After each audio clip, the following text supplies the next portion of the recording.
another edition of the Mike Files on the wonderful Monday evening. Since we don't have Monday Night Football, here we are. We have a guest and friend of the show who's been on a couple times. He was in studio not too long ago, um, coming to us from Firestone, Colorado. Mr. Joshua Robertson. Howdy. Hey, Josh, how you doing, man? Good to see you Doing again, good. brother. Good to see you too, man. Yeah. Well, after much ado, we had fun trying to get this all set up tonight. You got it. If it weren't for technical difficulties, I wouldn't have any fun in life. I Right. mean, it's crazy. It's like everything works fine, and all of a sudden one night it's just like I didn't even touch anything. What happened? I know. And It's we just pay so much for that. yeah, that's crazy about doing this stuff, man. And I don't think anybody understands how much actually goes into. It's not just sitting here and talking. I thought at first I was like, oh, I'll just get a camera and I'll just push play and then and Right. then you Yeah. start getting into it and it's like, holy cow, this is what it takes. Damn. But hey, I've learned a lot, and I still suck. So much for intuitiveness. uh, I don't know. I guess it's all a learning experience, man.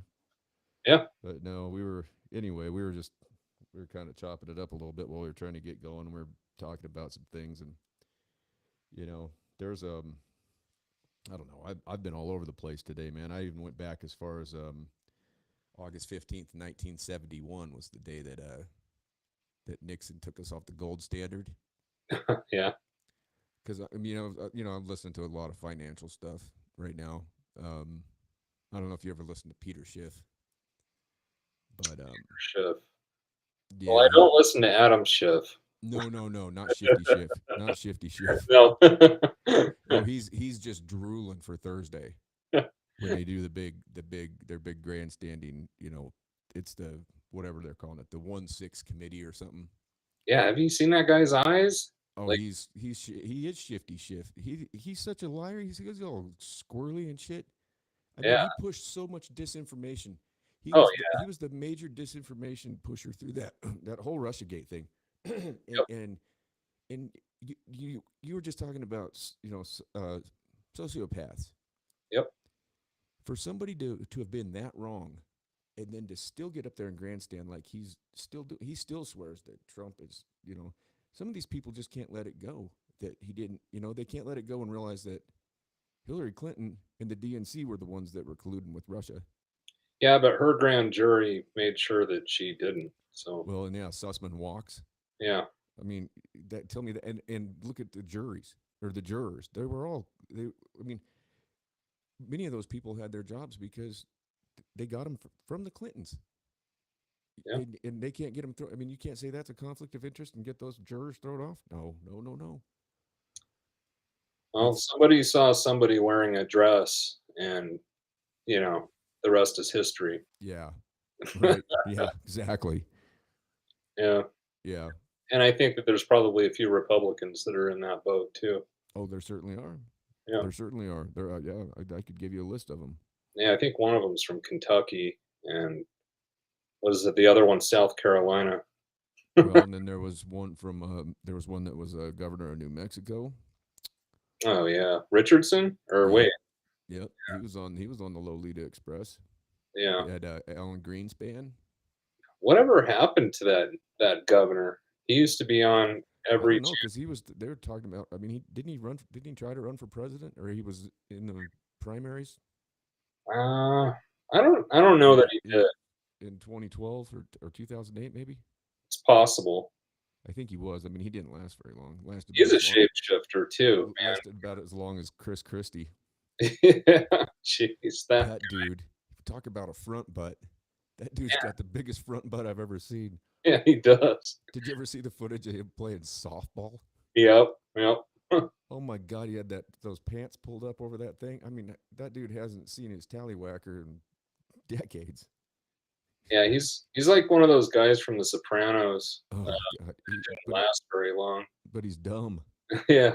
He's, I saw him getting in a fight. He was like he was at I think he was at it was either a Chicago Cubs or maybe it was a Washington National. It was some baseball game. Maybe he was at a Yankee game. Uh-huh.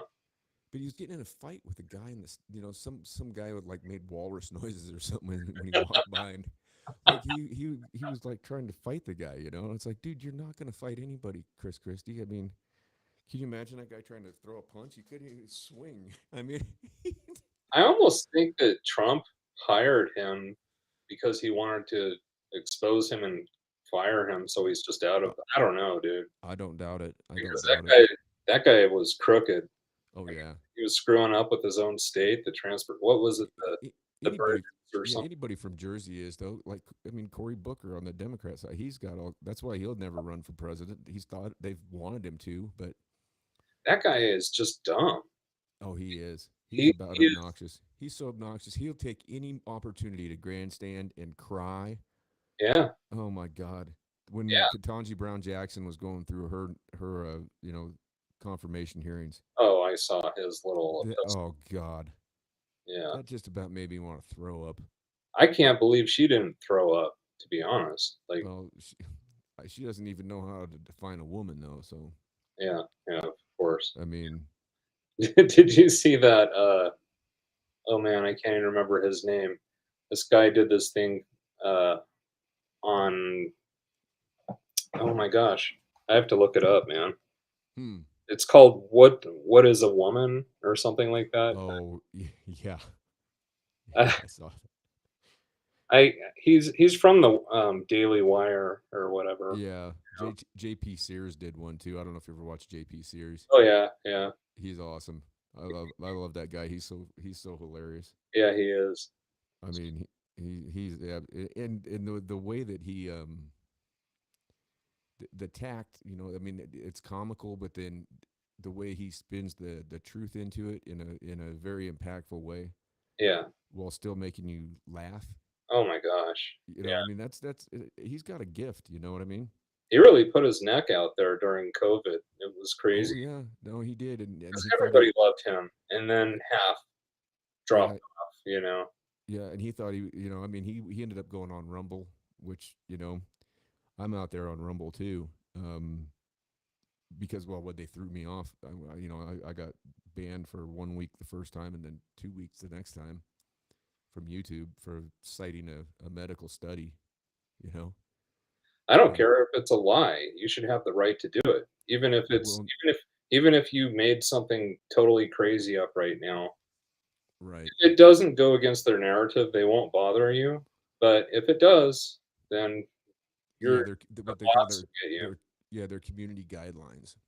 Yeah, And they tried to get me once before. See, I would have had 3 strikes. Had I not, and I appealed every single one of those. The first one I appealed, they they dropped it. yeah, But then the next two, I mean, it was within seconds. I don't even think, and it just goes to a bot. yeah, Nobody reads it, and then you have no opportunity to even plead your case again. You appeal it, and it's all just on the keyboard, and you're allowed a certain like one paragraph to try and explain yourself. And I mean, I quoted a study from Lund University in Sweden. I had a picture of and a link to it, everything. I mean, I was just reading from this study. This is a university study with doctors and you know everybody involved in it.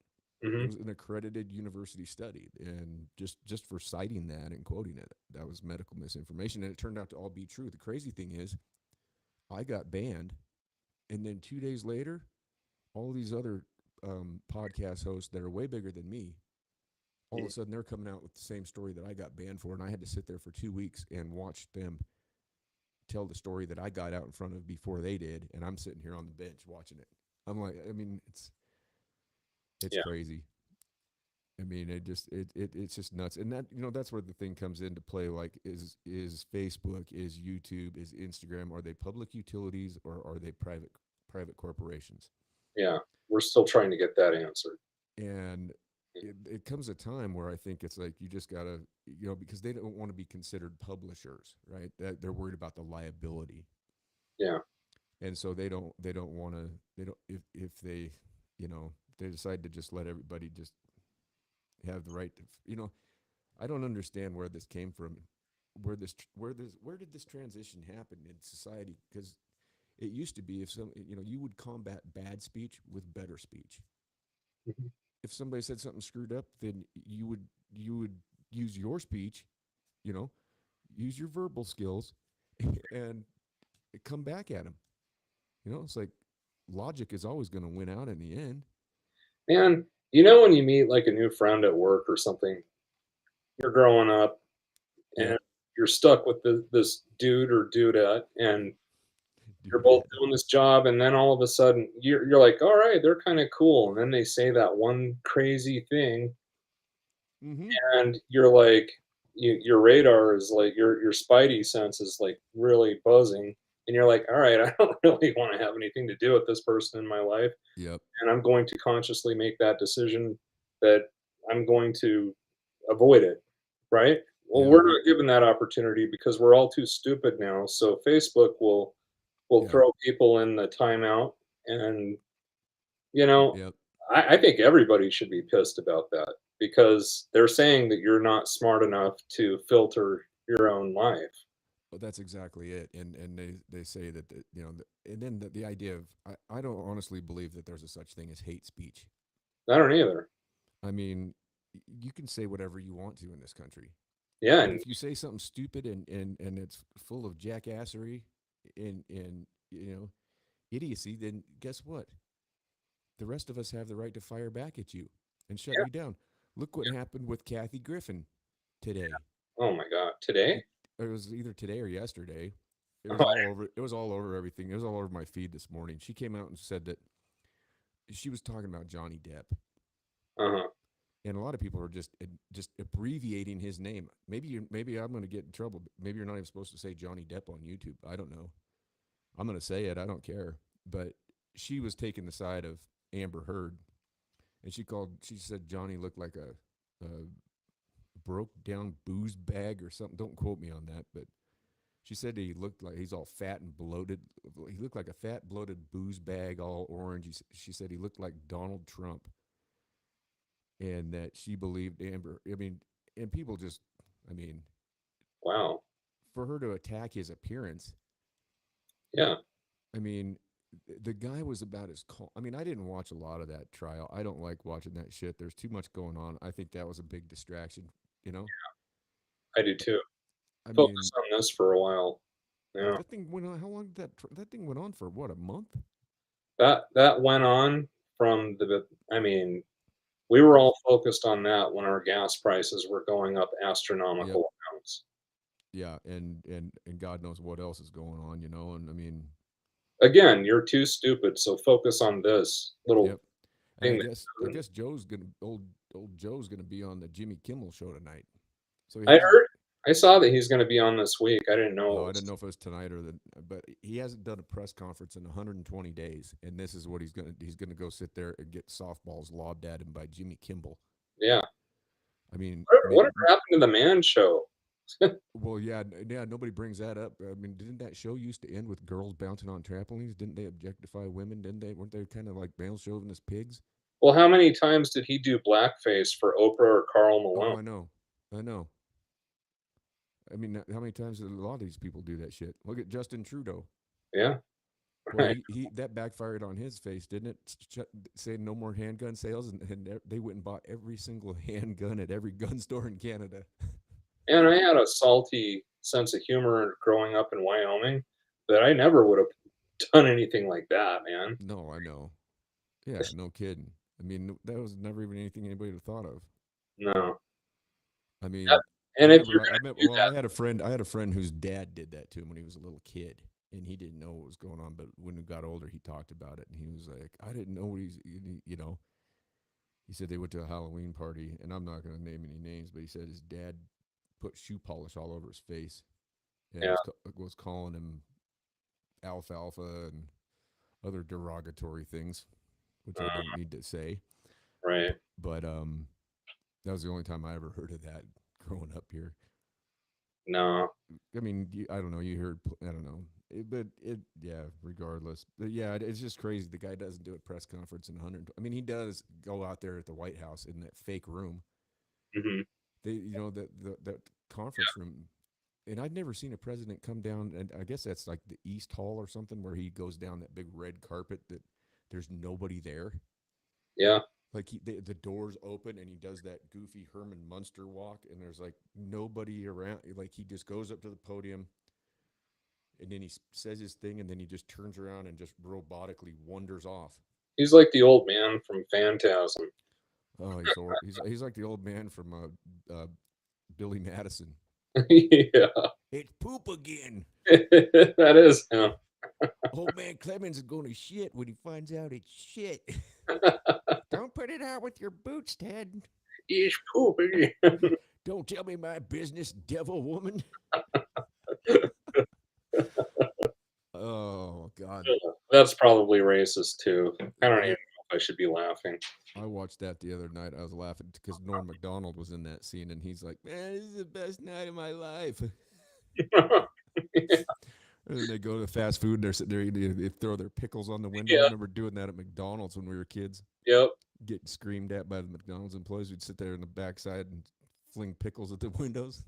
There were always pickle trails on Oh yeah, those. everywhere. Or paper towels. That was another one. You go in the bathroom, and get a big old wad of paper towels. Yeah, I made the mistake of using or going in the bathroom a couple of times, man, and it was always bad. The funniest thing with the paper towels was Jeff Smith, Well, uh, Morton's class. You know, yeah. guy was legally blind, and Oh, right. he was deathly afraid of spitwads. He thought that he thought you're going to get AIDS from spitwads, and so we're sitting in class one day, and Schmitty and I were in, one of those antagonistic kind of just messing with people, like we'd thrown gum in somebody's hair, and Yeah. and so he sat there the whole day, the whole class, and he got a big old pile of paper towels out of the bathroom, and he's just sitting there just chewing them up, the whole class, like the whole period. Yeah. And it's getting towards the end of class, and it's turned into a thing probably a little bigger than a baseball, and Uh, it's just the slobberiest, biggest, gnarliest spitball I've ever seen. And he just stands up and just whips it up there, and the clock was right up above Morton's head, and he hit that clock dead center. yeah. And I mean, it was so soggy it hit, and like pieces of it splattered, and it stopped the hands on the clock. It just stuck. It just Oh, man. that Morton just lost his mind. He threw his chair. And he threw it. He called class at that point in time. Was yelling about how he was going to get AIDS from the spitwads. Oh my gosh. We were laughing so hard. I think Evan was sitting on the back, like on the back radiator with the window open, smoking cigarettes. That guy's class was hilarious. We'd go. Yeah. I don't know if you remember or not, but the excuse slips were blue, Uh-huh. and I actually stole the little machine from the attendance office my junior year, Yep. and I was selling them out of my locker for like $5 a piece. If you skip school, Did you just make 'cause- any good money? yeah, I did all right with it.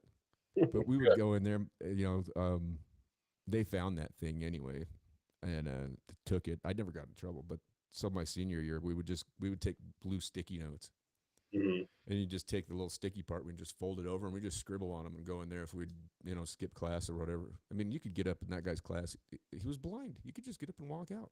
Yeah. I'd do that all the time. I'd get up and walk out of school. And now if kids did that, oh my God, they would come uncorked. Oh, We yeah. used to just get up in the middle of class if we had enough. I mean, it's like screw this, Yeah. you know. Well, But especially if you went to the orthodontist down the street, like oh yeah, if you were associated with that, you could just like flash like an old appointment yep. card and okay. I remember when I turned 18, Rit and I went fishing. We just skipped the whole day and went fishing. Hmm. And the next day, I went into the attendance office, and I'm not going to name the lady's name. I don't want to put anybody on blast, but she was like, "I hope you have a note for yesterday," And Yeah. I'm like, "Hold on, you got a piece of paper?" And she's like, "What?" She gives me a piece of paper, and I took my pen, I held it like this, and I just wrote, "I went fishing." My file. Gave it to her. I said, "There's my note." She's like, "I'm afraid this is just not going to fly. I'm going to call your mother." Oh I wow. said, "Well, go ahead." And she called, I said, gave her the number. I said, I'll stand right here. And she called her, and my mom was like, he's 18. He can do what he wants. Mm-hmm. And she was so mad. She had to write me she had to write me a pass and everything. Oh, she was pissed. And then the same thing for Rit. Oh man. Good times. I remember. I'm gonna try not to name drop, but she's named after one of the pieces of. It's a toastette in the um, trail mix. Man, Oh God. she had black hair, but in junior high, she was our office lady, and she was totally cool. Um, dude, I'm just gonna say it. Her name's Yep. Melba. Oh yeah, yeah, Yeah, yeah. she got me out of trouble a couple times. No, she was cool. Yeah, Remember that old lady that would just sit in that office and smoke? yeah, And she'd put a paperclip in her cigarette and she'd just sit there. She's so old. yeah, Dude, she was older. She was like the female version of Dirt Reynolds. yeah.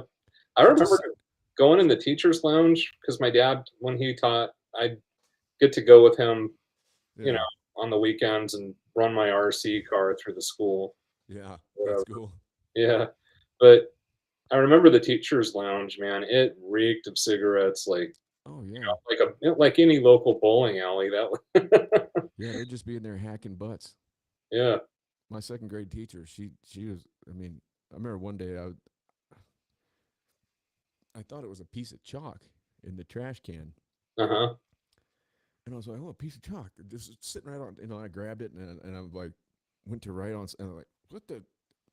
And I was all mushy. I was like, oh God,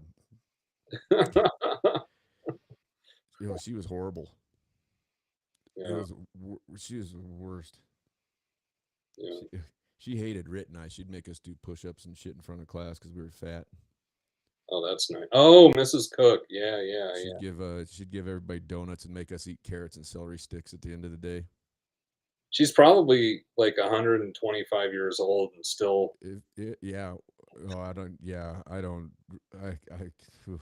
I have never heard one person say a nice thing about that woman. I wonder if.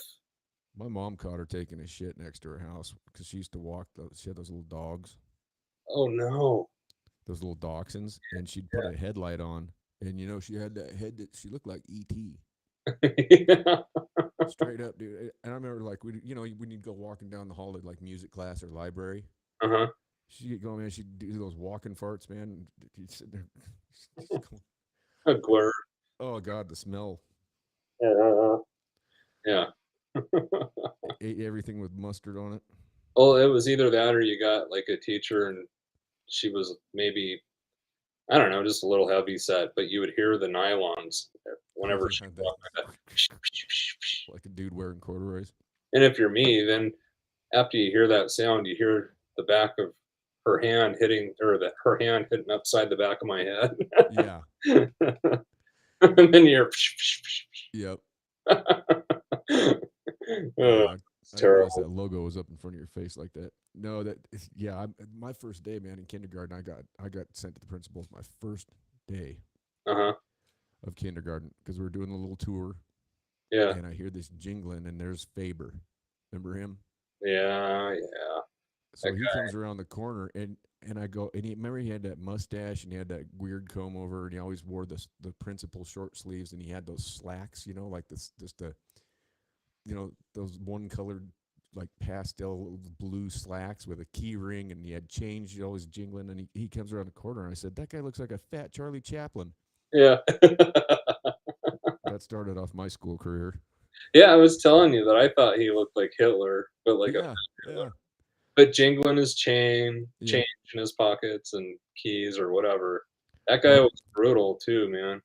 oh yeah, he'd whoop your ass. Yeah. Yep.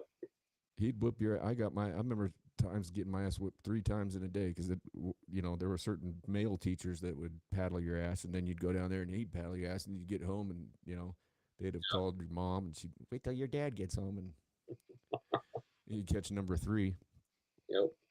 But yeah, they don't do that anymore. I know. None of that. I felt like I had a healthy fear for that guy. I didn't like him. I'd get mad at No. him, but I was definitely scared of him.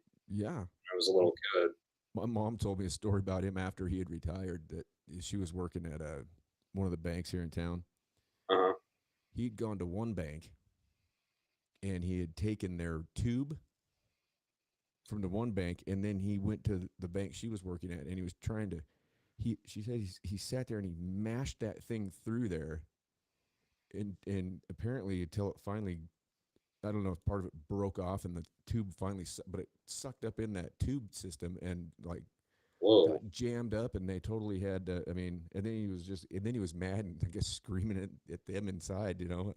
Was he confused or? Yeah, he was. There was, you know, he's definitely not around anymore. That's for sure. But Yeah.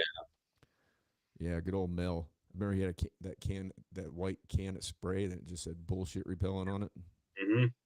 Yeah, I remember I saw that at Spencer's, and then I realized where he bought it. Yeah, you see him going in there. It's funny that he had that too, because you assume he's got a sense of humor, but when Right. you're a kid, he does not. He No, was very military like. he didn't like being called Fat Charlie Chaplin. I can still see that dude's face with that. He was always greasy too. Yeah, he picked on me a lot because he went to college with my dad, Oh, okay. but my mom couldn't stand him, and I Where'd your dad go to college? University of Wyoming. he went to a lot of different places. He started off in Powell when it was Oh, basically in a basement, yeah. and then he went to University of Wyoming, Utah State, BYU, and he went out to Berkeley to get his credentials for Oh, psych. So wow. yeah, he's been around. That would have probably been about the time that Berkeley was kind of going a little nutty too, huh? Yeah, and he went with I think it was Mr. Matthews. I think they went together Hmm. because they were both working on the same part of their masters, Yeah, psych or whatever, just so that they'd have options. And yeah, they got robbed when they were in Berkeley. I think they fell asleep, and I you believe know that. they had like whatever coursework they were working on. They had a break, and they both went to their hotel rooms, and people broke in and took both of their wallets while they were sleeping. Wow, in the Yeah, hotel. yeah, That's crazy. That yeah, sounds about like that area right now. I was watching a thing, so San Francisco the other day. I mean, what a mess. yeah. They need What to a change. what a mess. I mean, I used to love going to San Francisco. Yeah, that was a great town. I loved going there when I was a Yeah, kid. I went there every summer, and it was always colorful, and yeah, you're seeing interesting things, but it didn't seem scary at all. right. Yeah, we used to go out when I was going to school in Reno, and we would go there all the time. Oakland was definitely a lot scarier than San Francisco when I was a kid. Yeah, we got lost in Oakland on it was the New Year's Eve 1995 going into 96. Uh-huh. After that Tool and Primus show, Yeah. we took the shuttle back to the hotel, and then I don't know why we left in my car, but we ended up getting lost in a bad part of town, and Mm. yeah, it wasn't good, man. We ended up driving up on I don't know if it was a gang fight or what was going on, but I mean, we're a bunch of kids with a gold BMW with Wyoming plates, you Yeah. know, driving up the street in Oakland into the middle of whatever the hell was going on there. And the guy was trying to like flag us, wave us through. He's like, yeah, go ahead. I'm like putting it in reverse. I'm like, hell no, man. No. No. We're not driving into the middle of that. Yeah. Get the hell out of there, man. And Well, Oakland always kind of had that reputation. oh yeah, it's a tough place, man. My sister lived in Fremont. When I was going to San Francisco, she lived in Elk Grove, which is a couple Yep. hours from San Yeah. Francisco. I know where that is. But when she moved to Fremont, that's kind of like right next to Oakland, if I Yep. remember right. And Yep. yeah, it was. I don't know. She grew up in, or she raised her my nephew there for most of his life, and I remember going out and playing basketball whenever I was a teenager and I was there, Yeah. and it seems scary until you get to know people, and then Yeah. it's fine. I mean, I don't even think about it. I mean, I'll go down. I don't care. I'll go down the street in any neighborhood. It just, I mean, you know, I've even taken. I mean, Jax has been, you know, to some places where people are like, "You took your kid? Yeah, what? Why not?" I mean, Hmm. he would go up and shake. We'd be in the middle of bad neighborhood, anywhere, and he'd just walk up and shake people's hands when he was a little kid. You know, Yeah. they look at me, and I'd look at him like, give him the nod, like, shake the kid's hand. What's wrong with you? I always had siblings that lived in a pretty big city or Yeah. near one. So my parents exposed me to all the things that I think that everybody should, see what the world or your outer world is like. Well, I I've will always say told. this though, like I thought San Francisco was a fairly nice town. Um, Yeah, Queens though, I hate New York and I never want to go again. And I heard you talking about New York a while back, and yeah, it's a place I'd never want to go. dude, I've never there, had any desire. I definitely saw some great things that I'm glad that I saw. But when we first got there, man, I was terrified, and I was like with my wife, and we were, I hopped a turnstile because I had to because it didn't. Yeah. My Metro card didn't work. Oh, jeez. Yeah. Now So that's just so my status my quo. yeah, my wife and her I think it was her second cousin were like up ahead of me, so I didn't have a choice, but I definitely got the look from the guy at the gate. Now I guess that's just everybody does that now. Yeah, I was watching a video. They were showing something about it the other day, and I mean, it was like everybody's just jumping it, yeah. and the authorities nobody cares. Oh And man. then and you look at like San Francisco, like you're saying. I mean, we used to go down and hang out at Haight Ashbury Uh-huh. because that was our scene. We were in college, and you know we were always looking for something, and but it was it was you had a lot of people panhandling and stuff like that, but that was as bad as it got. You'd have some kid come up and follow you and like tell you a joke and want to bum a cigarette, or Yeah. want some loose change or whatever, and you'd throw it at him, and he'd scurry off. And I mean, it was never I remember oh god, what year was that? I went out there for a it was a well, believe it or not, I was the office manager at a dental clinic for a while. Oh, wow. That was funny. I had to go into a why did I have to go into a different bank for you? I can't remember. I had to go into a different bank, and it was a bank that I was a bank teller at, Wow. and I go in, and it was some weird request that my bank couldn't do for me. I'm trying to remember what the hell it was, but the girl's like looking at me, and she's like, "Well, I'll be right back," and I said, "Well, I know your policy on this." I said, "Believe it or not." And you probably don't believe me by looking at me. I said, but I used to be a bank teller here. And she's like, look at me like, what the She's, she's looking at my arms and shit. She's like, what? Some Yeah. long haired guy with tattoos all over me. What the hell? I was like, don't worry. I had to wear long sleeves. But yeah, I don't know. Anyway, so we were out there for this, it was the American Dental Association conference. And so one of the gals, she wanted to, get a bag of weed.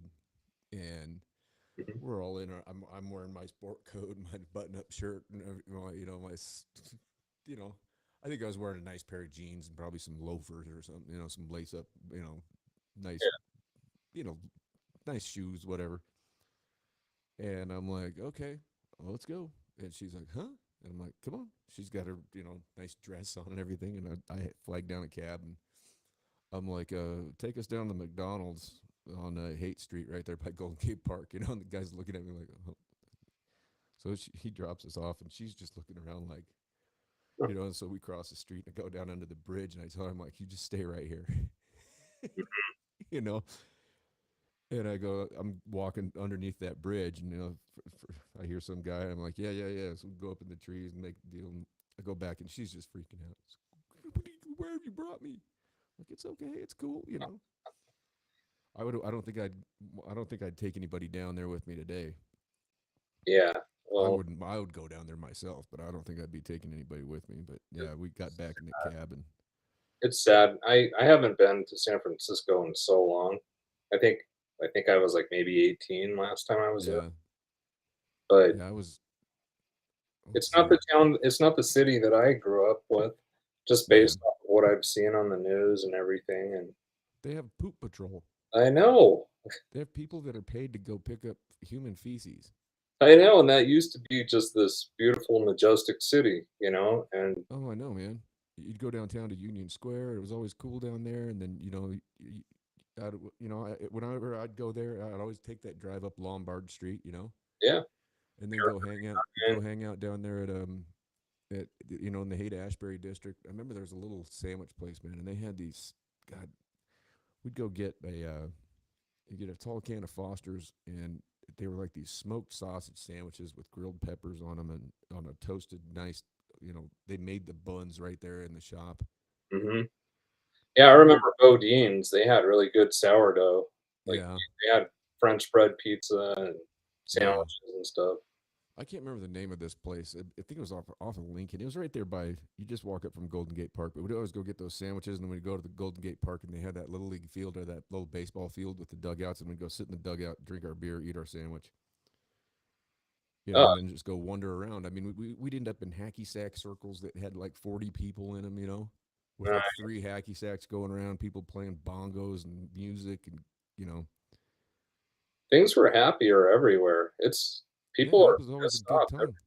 And it was inclusive of everybody. You just go Yeah, down there and you just get in and just you know everybody was cool. I mean, you never felt threatened. Never felt like. I mean, even though a lot of people were homeless and on the street, you still didn't think that you were gonna ever have anything. yeah, Maybe that was just because at that age I was still in that invincible. You remember that when you were invincible. yeah, yep. It's the day that you realize that you're not invincible that you can't ever go back to that being invincible again because you're not going to get away with it. I know. I was just talking to oh, Chad Newman was at my house the other day. Oh, really? Yeah, yeah, Right on. How's Chad? yeah. He's good. Haven't seen him in a long I time. haven't seen him. Yeah, it's been forever. Yeah, I always like Chad. He's a yeah, good dude, and his brother Jason. yep, yep. Good guys. Yeah, for sure. But yeah, what were we talking about? I already Who knows? lost it. Oh Oh. my God! I remember one night. Who was it? Jared that had the minivan. I did. I had a. You had that. It was right. You had the minivan, and it was like Christmas Eve, and we were such a bunch of degens I that were hanging out down there at Jared's apartment. You know, kicking yeah. around the bean bags and Oh yeah. watching the pot plant grow, Oh jeez. listening to Primus. Was that the? Jeez. That Jungle one down by the bus barn, yeah. that apartment that he had. Yeah, and it was Christmas Eve, and that was when Walmart was open 24 hours, and we went out there. I don't know what time it was, but we were just raising hell out there. Yeah. I mean, Sounds it's like everybody realized that they needed to get something for a Christmas present for like at least for your mom, about right. you know. And I remember, yeah, we jumped in your van and rolled out there, and I don't know how many of us were in there. It was quite a few of us. And we went in there just, I mean, Yeah. raising hell. They were Yep. following us all around, and I think I went in the stereo section and just turned every single stereo up as loud as I could on random stations, just walking by. I remember doing that. Oh, Jeff Smith and I used to do that on baseball trips. Every place we'd go into the Walmart and do that. Yeah. So when someone tests it out, they get a surprise. Yep. Oh, they'd get mad, Yeah. but Well, it there was wasn't a much else to do. You had to be really creative. right. Yeah, But that's how we ended up stealing the porta potty. yeah, that was a hell of a story. Oh God, that was stupid. There's more of them too. I don't even. Jesus, I wouldn't even. Yeah, it's all something for a Yeah, book, I really. remember climbing lots of buildings at night. That was always fun. And the cops were always on patrol. Are you there? Oh,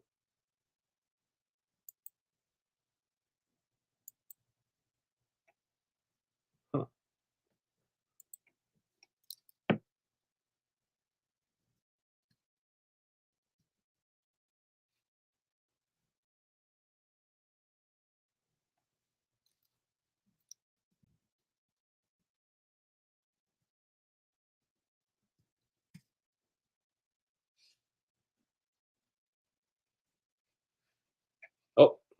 I think you're Something. back.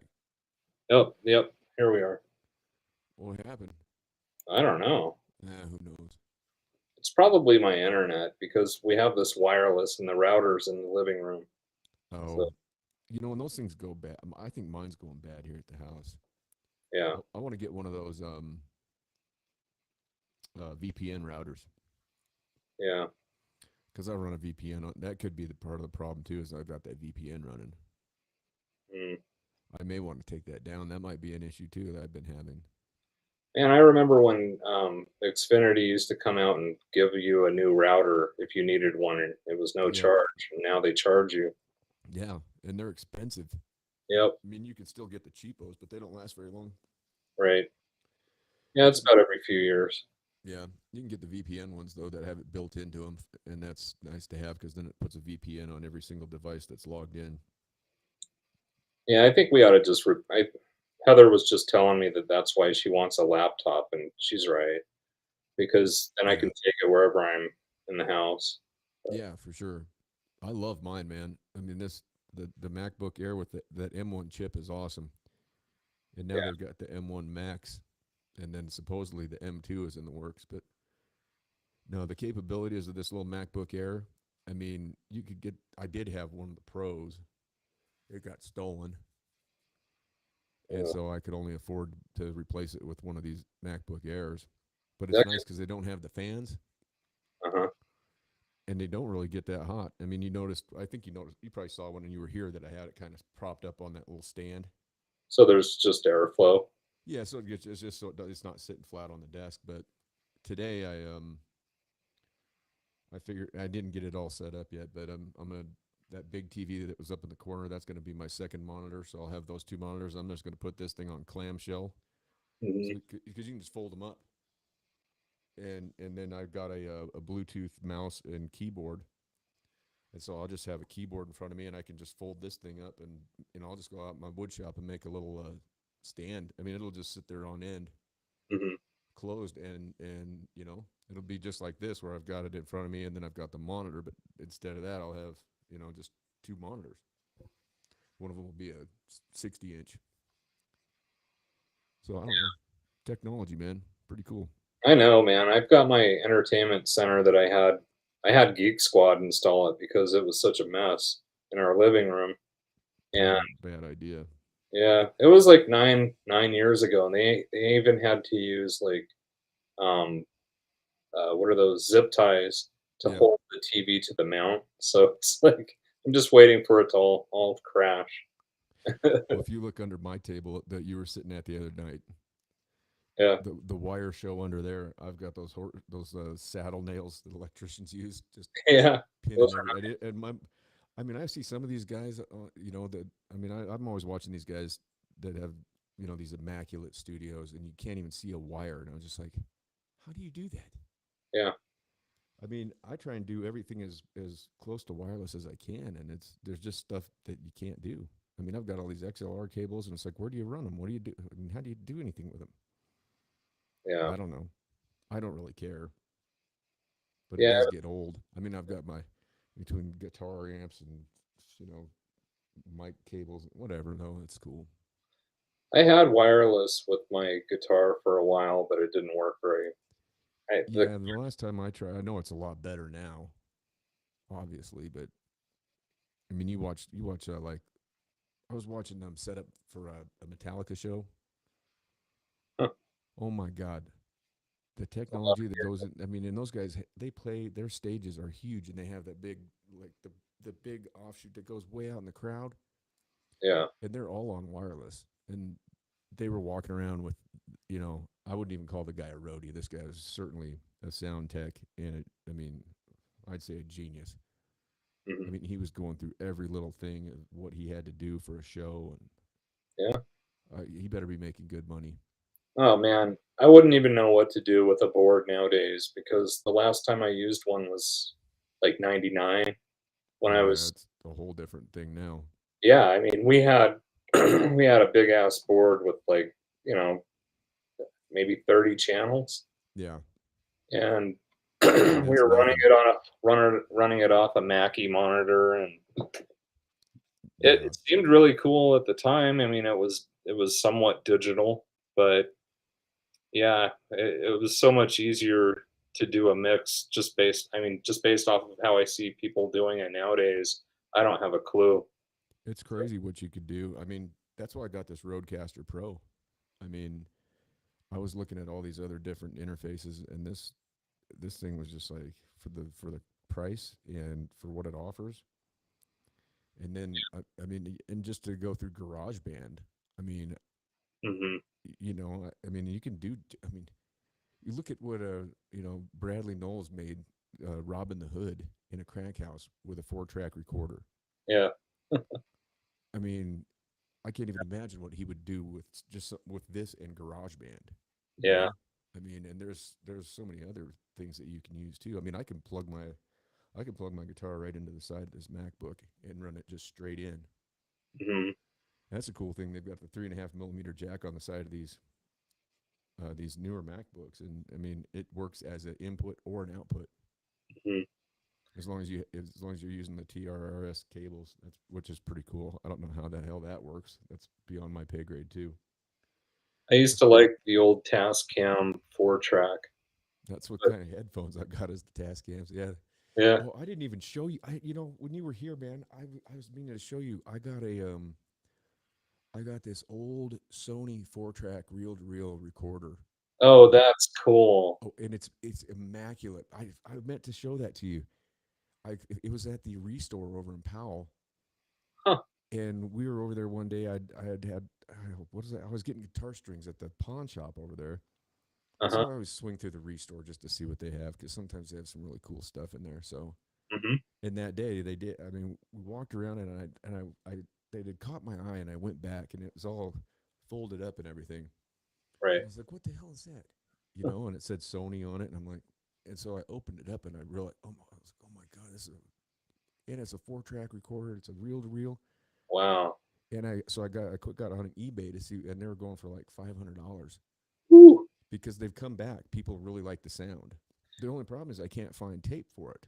That's really funny because I was in my first band in Pell, and the guy whose house we used to jam at, I think he had a Sony reel to reel, and That it, might it be the just same made one. me laugh because I wonder if that's the same one It that's might be. There floating could through the town. there's not that many of them around. Yeah. I mean, I was looking online because my buddy and I were sitting there, and I saw it, and I thought they only wanted $50 for it. I opened it up; it was immaculate. I mean, perfect condition. You Yeah. know, everything worked. And I mean, I'm looking. I'm like, hey, look, if worst comes to worst, I can put this on eBay and Yeah. I mean, come up on. I'm not going to get rid of it though. It's just a cool piece. Oh, I have that's one of smart. the I have one of the first portable turntables that they ever came out with too, Whoa. Yeah. and it's huge. But it is portable. And then the one that I have in my living room, you didn't go in there, but I have the original record player from Woolworths in my house. Oh, nice. It's about as long as the table that you were sitting at the other night.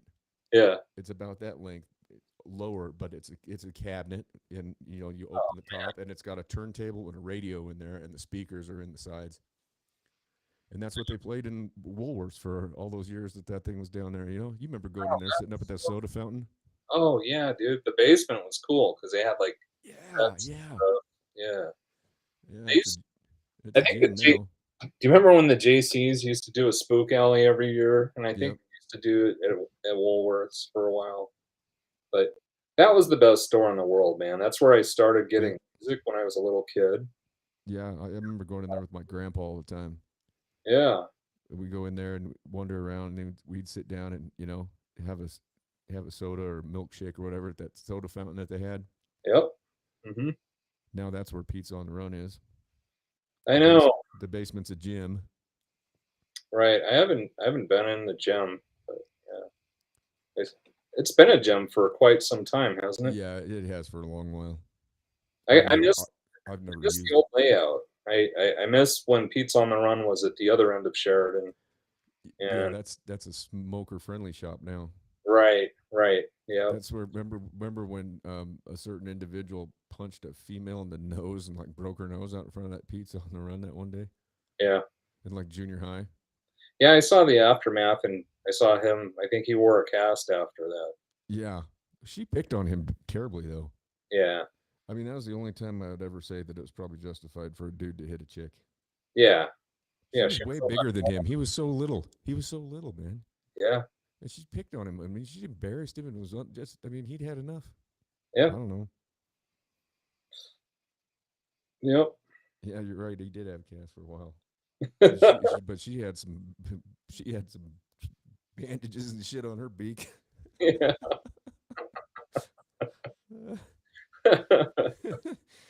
Oh, funny times, man. yeah. That really did look like. I mean, that's like a Mike Tyson punch out. That's exactly what I've always said too. I've always said that's just like little Joe. Just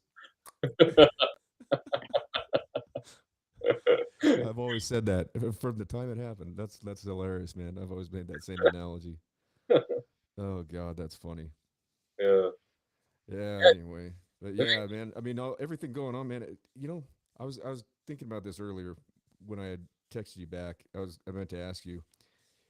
I've never heard of any, and I don't. I could be wrong, but there's never been. It seems like since Columbine, there hasn't been another like mass event like that happen in the Denver area, has there? We had one of our.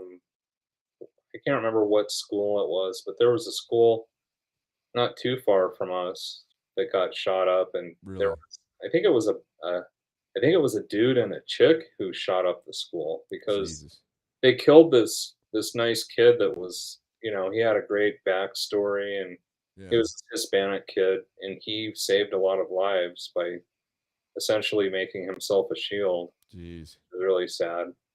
And we've had the movie theater shooting.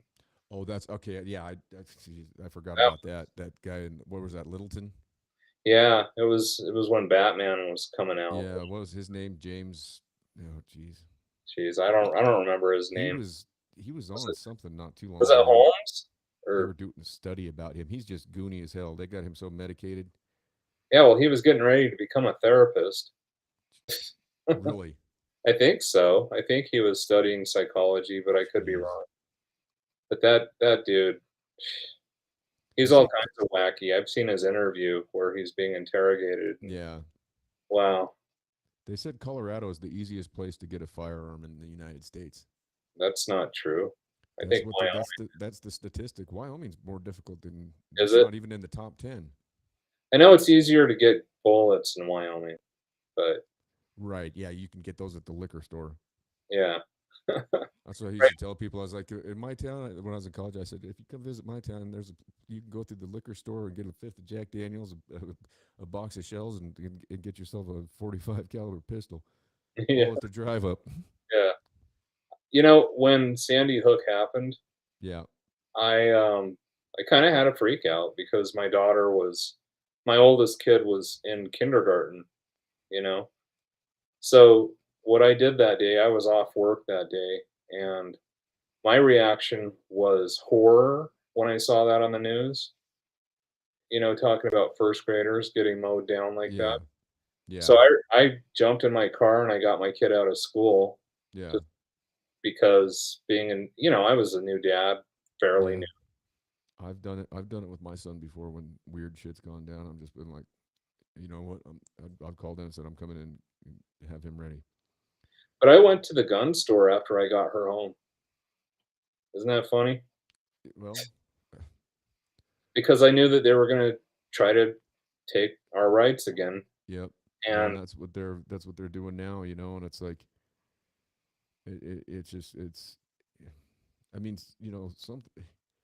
The thing is though, there was one in Nigeria today, mhm, and these dudes went into a Catholic church, and they don't even know how many people they killed. The last count I heard was 50, and just wow, piles of bodies, and you know there wasn't enough blood in the hospital. You're talking about Nigeria, for fuck's sake. I mean, it's not yeah, like you're talking about cutting edge, yeah, medical facilities. right. I mean, yeah, this says that there was a. This was written in, this was last year, March 29th, but it's saying something about a King Supers Oh yeah, Boulder King Boulder. Super says there's been 7 mass shootings in the state since 1993.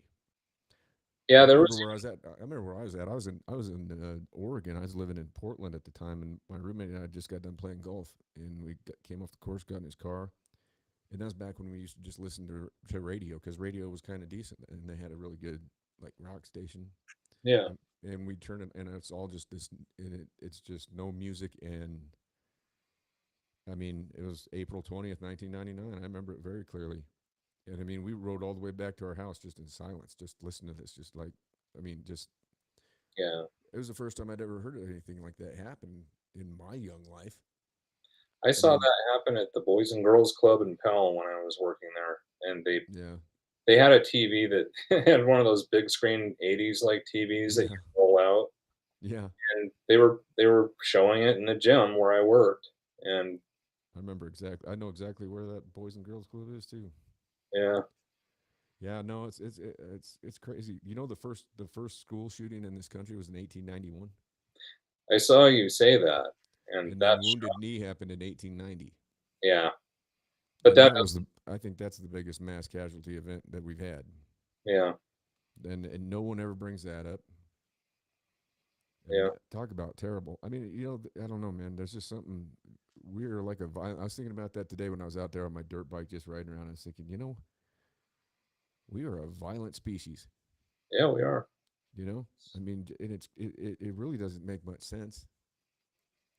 I mean, for the amount, I guess we're just so short sighted and we get so in the now that we don't understand that we're not here that long. Why would you want to kill somebody?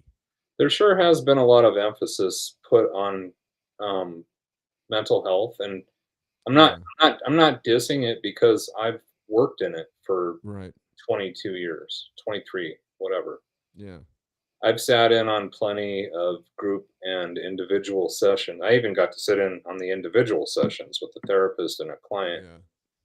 yeah. And man, I really think there's something to that, but I mainly think that kids having access to the internet just the like nothing. Well, and I think that the big thing too is if you look at a lot of these, I would say, and I don't know the percentages on this, but I'd say if you were to look at it, you'd see that there's not a father in the house, Yeah, yeah, and without a father, you know, I mean, I feel bad because being a single father, I don't do the nurturing motherly thing very well, but I mean that's why you're supposed to have a mother and a father. yeah. But if you look, I think if you were to look down the line at each one of these individuals that have done this, and I'm not going to say every one of them, but and speaking of that, that kid in Uvalde when they interviewed the dad and the mom, what a weird reaction from each of them. Yeah, The mother said, "Well, he must have had his reasons," and then the dad said, "I wish he would have just killed me." yeah. But then at the end of the interview, he goes, "They killed my baby." It's like, well, your baby just killed 21 other people's babies. He You should have know, been he should have been killed a lot sooner too. well, that's what pisses me off about it too, man. Because I there was 19 of those guys standing out there, and I've gone over that timeline and over that timeline and over it and over it and over it, and it keeps changing. And the only one I see in that whole outfit, that whole stupid mess that was a hero, was the off-duty border patrol agent that was getting a haircut, Yeah, and he grabbed and the his shot. wife texted him and says, "Active shooter, help! I love you." Yeah, And he jumps up and asks the barber, "Do you have a gun?" And the barber says, "I got a shotgun." And him and the barber both jumped in a vehicle and went down there, and he went in. yeah. And then you saw that Jake Tapper and those goons on CNN grandstanding there. Well, how come he got to go in and none of the other parents did? It's like, Well, listen, moron. He went in there and he went in there to get his daughter out of there, and then he went back in after he got her out and she was safe. He went back in and got other kids out. I mean, and he was trying to get in that room, and those idiots are standing out there. And I mean, I would have had a very hard time. I yeah. mean, that's what I said. I mean, that kid had no training. He shot 315 rounds to kill 21 people, Mhm. and then he hid in the closet. Talk about a coward. I mean, he would have shit his pants. I would have gone in there with a mechanical pencil and gone at that kid. And I bet you he'd have been shaking so bad with a man coming after him, he wouldn't even been able to hit me. Well, why did that? Okay, I and mean, keep in mind that I haven't been following this for the past few days because yeah, I just haven't. the last time I saw anything about this was when that public relations guy from DTS came Yeah. out. And he was all shaken and shit and crying Yeah. and whatever. And I don't blame him. He had nothing to do with that. He was Yeah. basically He's doing damage control. yeah, and he wasn't happy with the commander of that police unit. I mean, he said that. But what a shit job that was that he had to go face the music. I still haven't seen the police chief give a presser. Maybe he has. I haven't. They're not cooperating. Yeah, that's the last thing I saw was that he They was not cooperating. Yeah, they're not cooperating. They're not speaking to the press. The only bit of journalism I've seen CNN do is they had a guy there on the ground and he tried to follow that guy in the police station, make him and tried to make him answer a question, he's a public servant. He should. and the dude wouldn't answer him. And he basically got himself up to the door of the police station, and then a couple of his goons came out, and he went in the door, and they wouldn't let the guy in. And the guy, I mean, the dude that was trying to interview him was pissed, Yeah. and I'd never seen him on CNN before, but I mean, he was actually doing some real journalism there, which I was kind of impressed by.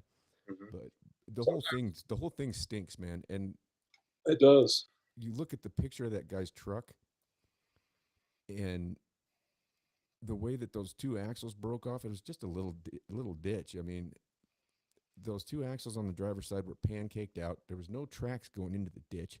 The thing looked like it got dropped from a helicopter. Yeah. And I'm not saying that's what happened or anything like that, but it's a small town. It's just a little bit bigger than Cody. Hmm. And then he shoots the grandmother in the face, and she has to go across the street to borrow the neighbor's phone. Well, and what's she saying now? Because I guess she survived. And They that said was that she was going to. I hadn't heard if she did. They said she was critical, but that she was expected to survive. But she went across the street after he shot her in the face, and she went to the neighbor's house to call the police. So the police knew what had happened. They knew the vehicle, and then he supposedly crashes the thing. But there's one picture that shows the only way he gets in that ditch is by going off the bridge with the guardrails intact. It's a big like 3 inch, iron pipe guardrail. And I've seen the aerial photo, and it's grass and dirt. There's no tire tracks going in there, and then you just got this truck that's in the front of it's all tacoed up, and then the both tires, both axles on the driver's side are laying flat on, like they just totally snapped. They're pancaked out, laying flat on the ground. So he gets out and he fires off a couple shots at the funeral home. The whole thing just stinks. The school resource officer wasn't there, why and then was when the he did, teacher leaving the door open? Eh, right, but they said on camera though that she did close it oh, because she was scared. She went out and she was getting food or something, so she put a rock in the door. Well, they should have an alarm that yeah, goes off if one of those doors at a school is. I yeah, mean, I know here in Cody, if I got to go into the school, you go into the airlock, you push the button, you're on the camera, you know, you tell them what you're there for. After they get to know you, I mean, it's not a big deal, but I know at the middle they've got like a window that it's probably bulletproof glass. I'm guess you go in the airlock, they yeah, kind of slide it open just a little, and they don't ever open the thing all the way up. And I mean, and then there's another, the kids are in the office. There's like three sets of doors, and there's never a door anywhere around that school that's open. well, So, so I don't know if it was one of those doors that over time it, it hadn't had any maintenance done. Because some of those you really got to reef on them to get them shut. But I mean, and then the resource officer's not there. And yeah, then he pulls up, and the kid been shooting out windows, and he's ducked down, and he's hiding, and the guy drives right past him, and he thinks one of the teachers outside is the yeah, active shooter. It's like at a small school like that, you're gonna know the teachers. yeah. You know what's You're going gonna on. know that's Mr. or Mrs. So and so. They're not shooting kids up, I know you know? every teacher in my school, and I've only been working there since November. And Right? you Yeah. know, You probably know the names of their kids, and yeah, I mean, and then so at that point, that's when the kid goes in, and he sees low hanging fruit in that room 111 and 112. That's a joined room with you know an yeah, opening in between them, and he goes in there, and they said he barricaded himself. All he did was lock the doors, and they waited to get a key. I yeah. mean, I would have been going out there and going through that window. It's obviously a single story deal because he was shooting out the windows on the other side. Every what freaked me out about the whole thing is every room that I work in several different classrooms. I work with K through 5 kids. Yeah. So I'm constantly going into You're those moving. rooms and grabbing a kid to work one on one or whatever. Right. But like every room has a divider in this school, and there's a little door, and it has a weird looking door handle so that you can walk into the next teacher's room. Uh-huh. That's terrifying to me now. That Yeah. I never thought anything of it, but when that happened, he could have just started shooting kids in both classrooms and just been in that doorway, you know? Right. Or if they're doing interactive stuff between the classrooms, you know? I mean, Yeah, if they've got station where the kids are moving back and forth. I mean, I don't know how it played out, but they said he walked in and he said, "Now it's time to die." yeah, Or he said, "Oh, look what we got here. Now it's time to die." yeah. And he started, and then they think that it goes. They said, "Oh, well, we thought it went from an active shooter to a barricaded subject." What? You know, and I mean, the thing about the AR-15, oh, that's so stupid. it is stupid because honestly, I think a handgun is way and Yeah. don't touch people's handguns, but I'm just saying, I think it'd be a lot easier for one of those sickos to go in with a handgun because they don't have the barrel that Right. someone could grab or whatever, you know? Well, and it's a lot more. It's a lot easier to conceal. Yeah, Um, and yeah, if you're going in there with the idea that you're just going to commit suicide by cop anyways, like this kid obviously was, yeah. I mean, why wear all that tactical shit? Like the guy in Buffalo, he's all camoed up, and it's like, why would you're not out hunting? I I think mean, they're if you're all going in, why won't you try and look like, I mean, fit in, so you're not drawing attention. But I guess if you're just going in there all willy nilly but yeah, you're right. I mean, the AR-15 is basically just a souped up 22, yeah, just a little bit. I mean, it's really, I mean, and what drives me nuts is they call them an assault rifle, I know. and it's like, dude, AR does not stand for assault rifle. And then they want to talk about the one guy is the one congressman. He's talking about weapons of war will not be allowed in the schools, and it's like, well, you just voted for $40 billion worth of weapons of war to go over to Ukraine to kill little kids. But that's okay. That's okay because there's little kids over there, Yeah, and it's serving your purpose. You know, yep. your war machine. I mean, I don't get that. I mean, they're saying that they're pissed that any of the Republicans that voted no on that 40 billion Mhm. anti-war.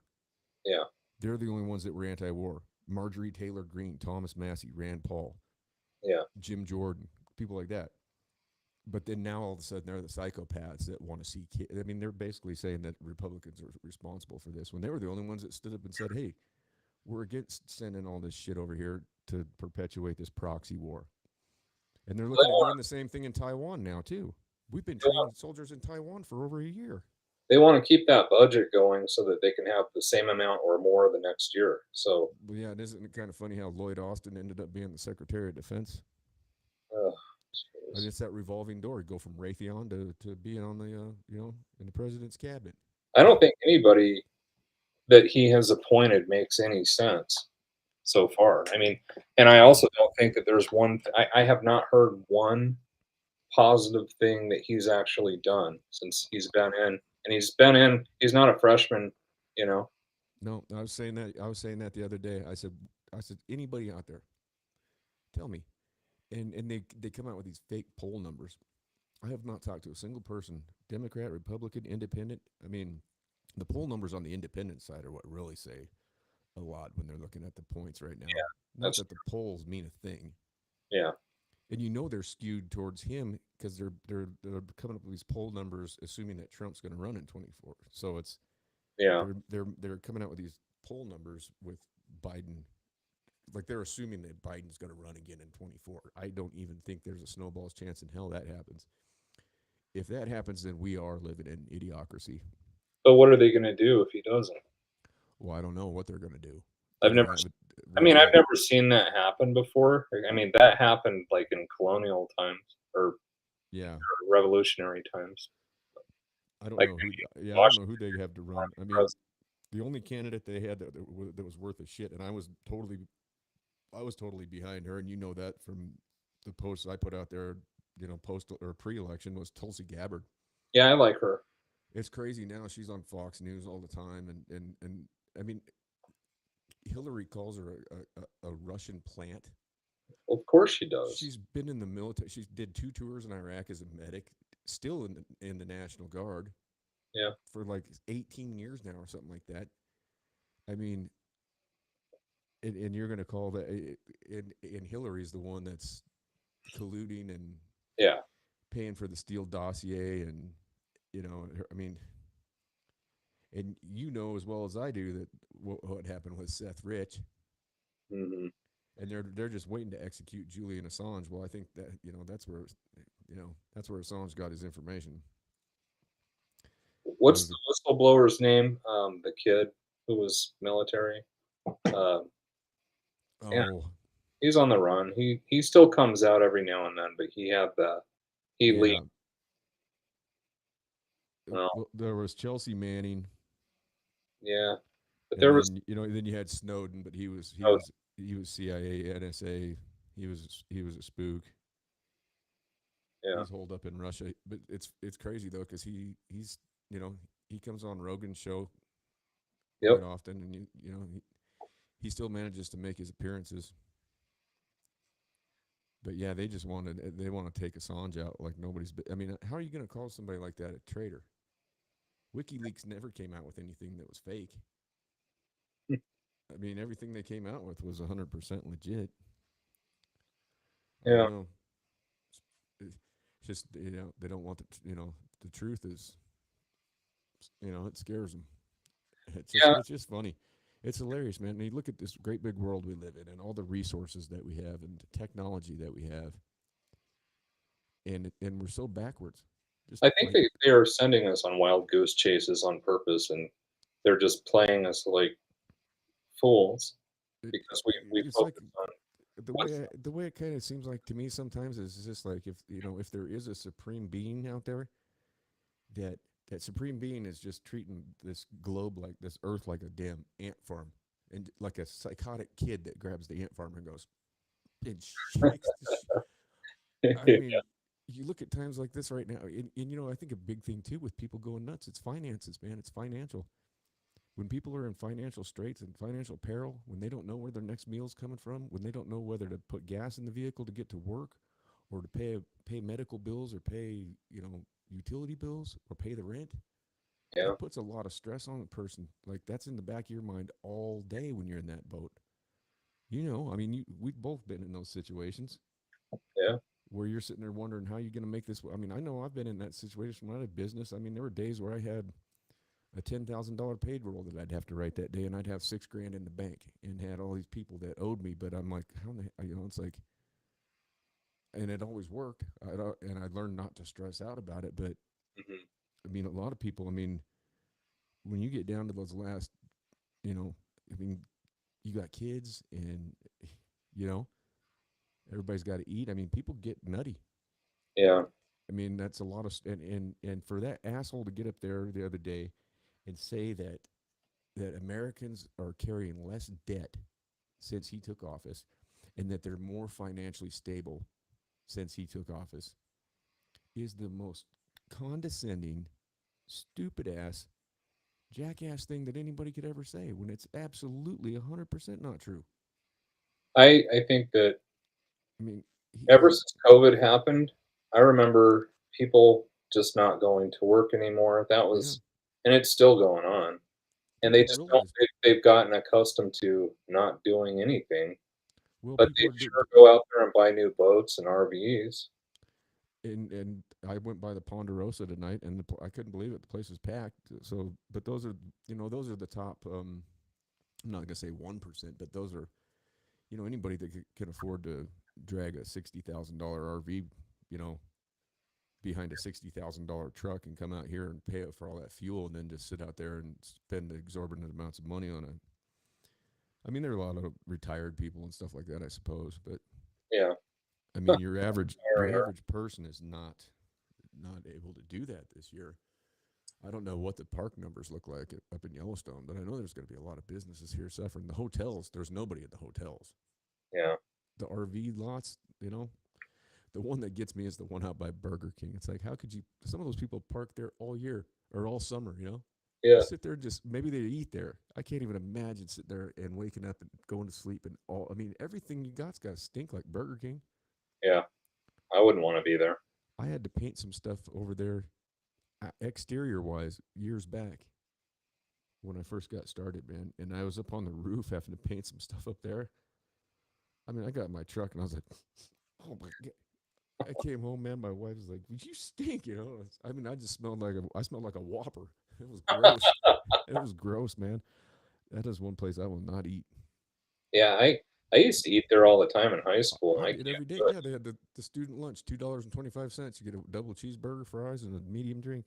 Yeah, and then you just go across the street to McDonald's to meet your friends who are getting Yeah, we'd because we'd go we'd go park in front of Blair's. they have.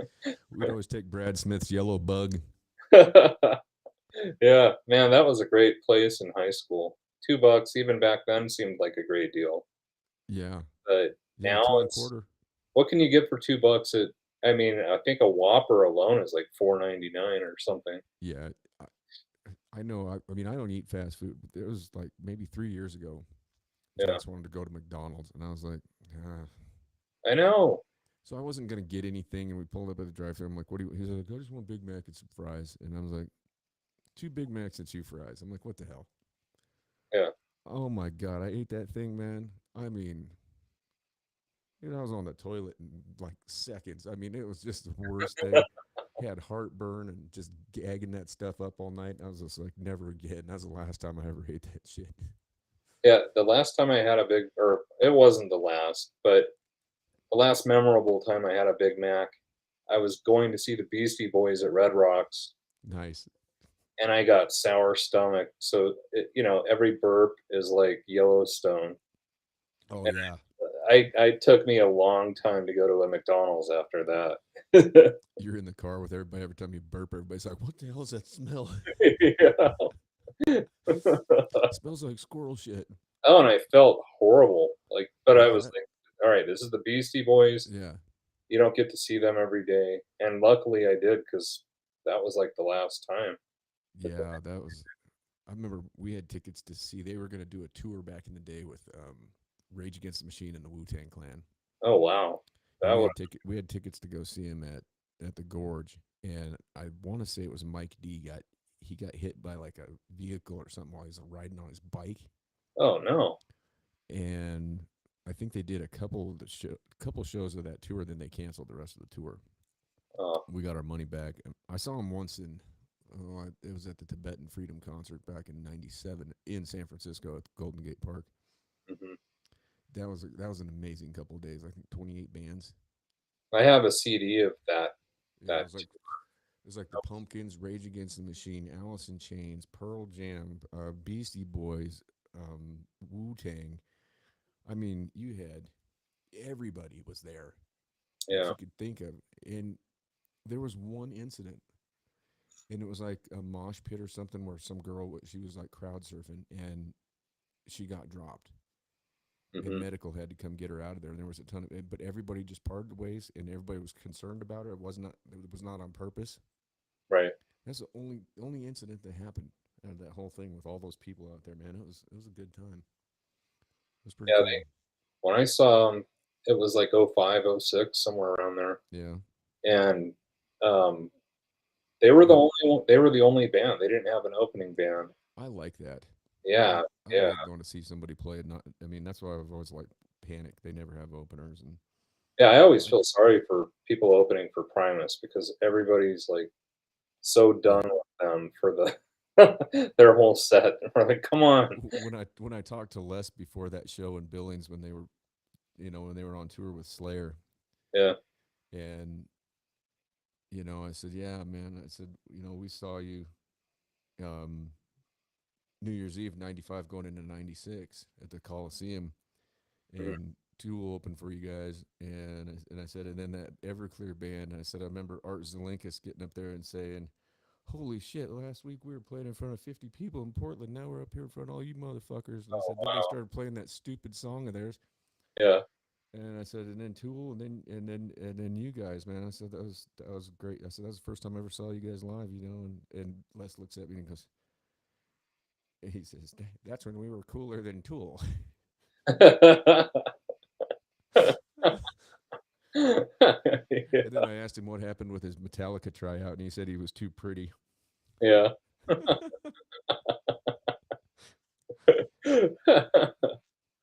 Because That's cool. he grew up with Kirk Hammett. Yeah. I mean, Yeah. they were friends, but yeah, could you imagine him playing with Metallica? Oh, jeez. It wouldn't be called Metallica for long. It would be a crazy sound. Yeah. I mean, that'd be a wild sound. I mean, they could have done better though with getting Bobby Trujillo. Yeah, I like him. He's an excellent bass player. He is. I mean, Newstead was. You Yeah. know, I he's don't like how that went down. I like Newstead. yeah, he's doing his own thing now, man. He just put out an album not too long ago, and Yeah. he actually went out and played with them not too long ago as well. They're on good terms. Yeah. They just realized that's what needed to happen, and they just parted ways. I liked Metallica when I think the first Metallica song I ever saw was like in sixth grade, and it was one. Maybe it was fifth Yeah. grade. I don't know. But that was like the coolest video I'd ever seen. Oh yeah. Yeah, for sure. But it was like it was between them and Guns N' Roses. I was into both of them at the same time. Mm-hmm. Oh, dude, I love that. If you use your illusion one song Yeah. 16, Coma. Oh, that's one of my favorites. Yeah. I Yeah. would play that when we were on the bus going to a baseball game, traveling across the state, and we'd get within 15 minutes. I'd put that. I mean, I had it on tape. Yeah. I'd put it in my Walkman, and I'd just get so amped up by the time the bus would stop. I mean, I'd just go out there just raging. I went I saw Guns N' Roses when they were here like 2016 or 17. When Axel was looking like the old lady from the Goonies, Oh man, he is such a Karen. I he looks just like that. He looks like Sloth's mom. know. It's like what? It's like what happened to him? I know when they first went back on tour, like he was having problems just even being on stage that long. He was so out of shape. Yeah, But he's a but weird that guy. but that dude did a lot of shit to himself. I mean, can you Yeah. imagine the life those guys lived? Ugh, no. Slash is still out there doing his thing. Him and Miles Kennedy have a band together, and they're awesome, dude. Miles Kennedy is an amazing musician, and Slash is just as good as he's just as solid as he always has been. He hasn't changed except I think he's smarter now. I think he's doing less drugs. Yeah, I think so too. He's not doing so many speedballs. They did do the song Coma, which I was surprised that they did that Yeah, live. yeah, And I heard him do that live not too long ago. I watched the video of it. yeah, I had it was weird. It was one day I just wanted to see I wanted to hear that song, so I was just sitting here and I just pulled it up on YouTube, and it was a live feed of a recent show. mhm. Still sounded good. Yeah. I I remember seeing clips of them doing live stuff as a kid on MTV or whatever, and Mm-hmm. I was like, "Man, live music sucks." You know? That was the first band that I ever was like, "Oh, that's not I guess every live show sucks." Yeah. And then in the '90s, like, live music just really took a turn for amazing I mean, it was amazing sounding. Oh Every yeah. show I went to, even local, like, when I would go see Spurge up in Billings, I thought they sounded awesome. Yeah. No, and I know that I mean, I spent all those years in Seattle and the Portland area, and I mean, a lot of smaller venues, and I still gravitate towards the smaller theater type venues. Yeah. Yep. I'd rather, in the old theaters. That's always fun. I used to like that about going on tour with Widespread Panic, because you know they would play your 2000, 2500, downtown Fox theaters, your you Yeah. know places where they had actual plays and orchestras and things like that, symphonies, and it was just a different, more intimate feel than going to like the stadium rock. I've never really No. cared too much. Red Rocks is fun. I mean, I know I had a really bad experience there last time I was there. Oh. It was the staff. I had VIP, and we got dropped off with an Uber up at the very top, Oh, and yeah. so we had the soundboard seating, Mhm. and all I had was the tickets I'd been sent in an envelope, you know. Right. I Yeah. show up, I've got the tickets. Go down there. He's like, where's your wristband? I'm like, wristband? She's like, no, you have to have a wristband. And I'm like, there's nothing in this. I said, this is the envelope I got here. I was like, there's 2 tickets in here. There's nothing about a wristband on any of this. And she's like, well, unfortunately, I can't let you into this area because it was all roped off, unless you have a wristband. I'm like, where am I supposed to get a wristband? She goes, well, you have to go down to the box office. And I'm like, what? I said, that's a fucking 40-minute walk. Yeah. And I was so pissed. So I left my wife sitting there, and I was so mad. So I take off and I go down, and I get down to where the tour buses are. Mm-hmm. And I look over and I see Micah from Iration. I'm like, hey man, he's out there. He's not plugged in, but he's got his guitar and he's just singing and he's kind of getting ready for. Mm-hmm. I'll try. It was them. Who else? The Movement, Iration, and Slightly Stupid. And so he's like, I'm like, hey Mike. He's like, hey, what's up, brother? And I'm like, hey man, what's good? He's like, what you doing, man? And I'm like, man, I'm pissed, dude. I said, I got to go all the way fucking down there to get a wristband to get in there so I can get my ass up there in time to see you guys. And he's like, what? He's like, hang on, man. And so he gets on the phone and he's like, I got you. And next thing I know, this guy in a limo pulls up. and and I'm like, right on, thanks, brother, man. And he's like, and I jump in the limo, and the guy like gets out, he's like getting ready to open the back door. I'm like, dude, I'll just sit up front with you, bro. Yeah. Like, don't. And he's like, "Oh, okay." He didn't know. I don't think who I was. I just got in the front. I was like, "Dude, I don't even want to even look like that." But he drove me all the way down there. I got out, got the wristbands, and went back up. And then but I missed like the whole the first act. Yeah. So at that point, I mean, I wrote him, I wrote him an email about that. I chastised him on social media, and I never even got a response. And I was like, you know what? Fuck that place. It's just so big, and it can get, I don't know, it can get obnoxious in there. Yeah. It can. I liked it a lot more when I started going to shows there. The seating was a lot different situation. It was more like GA is everything, you know? Yeah, and I like that. Yeah, yeah, I like that better too.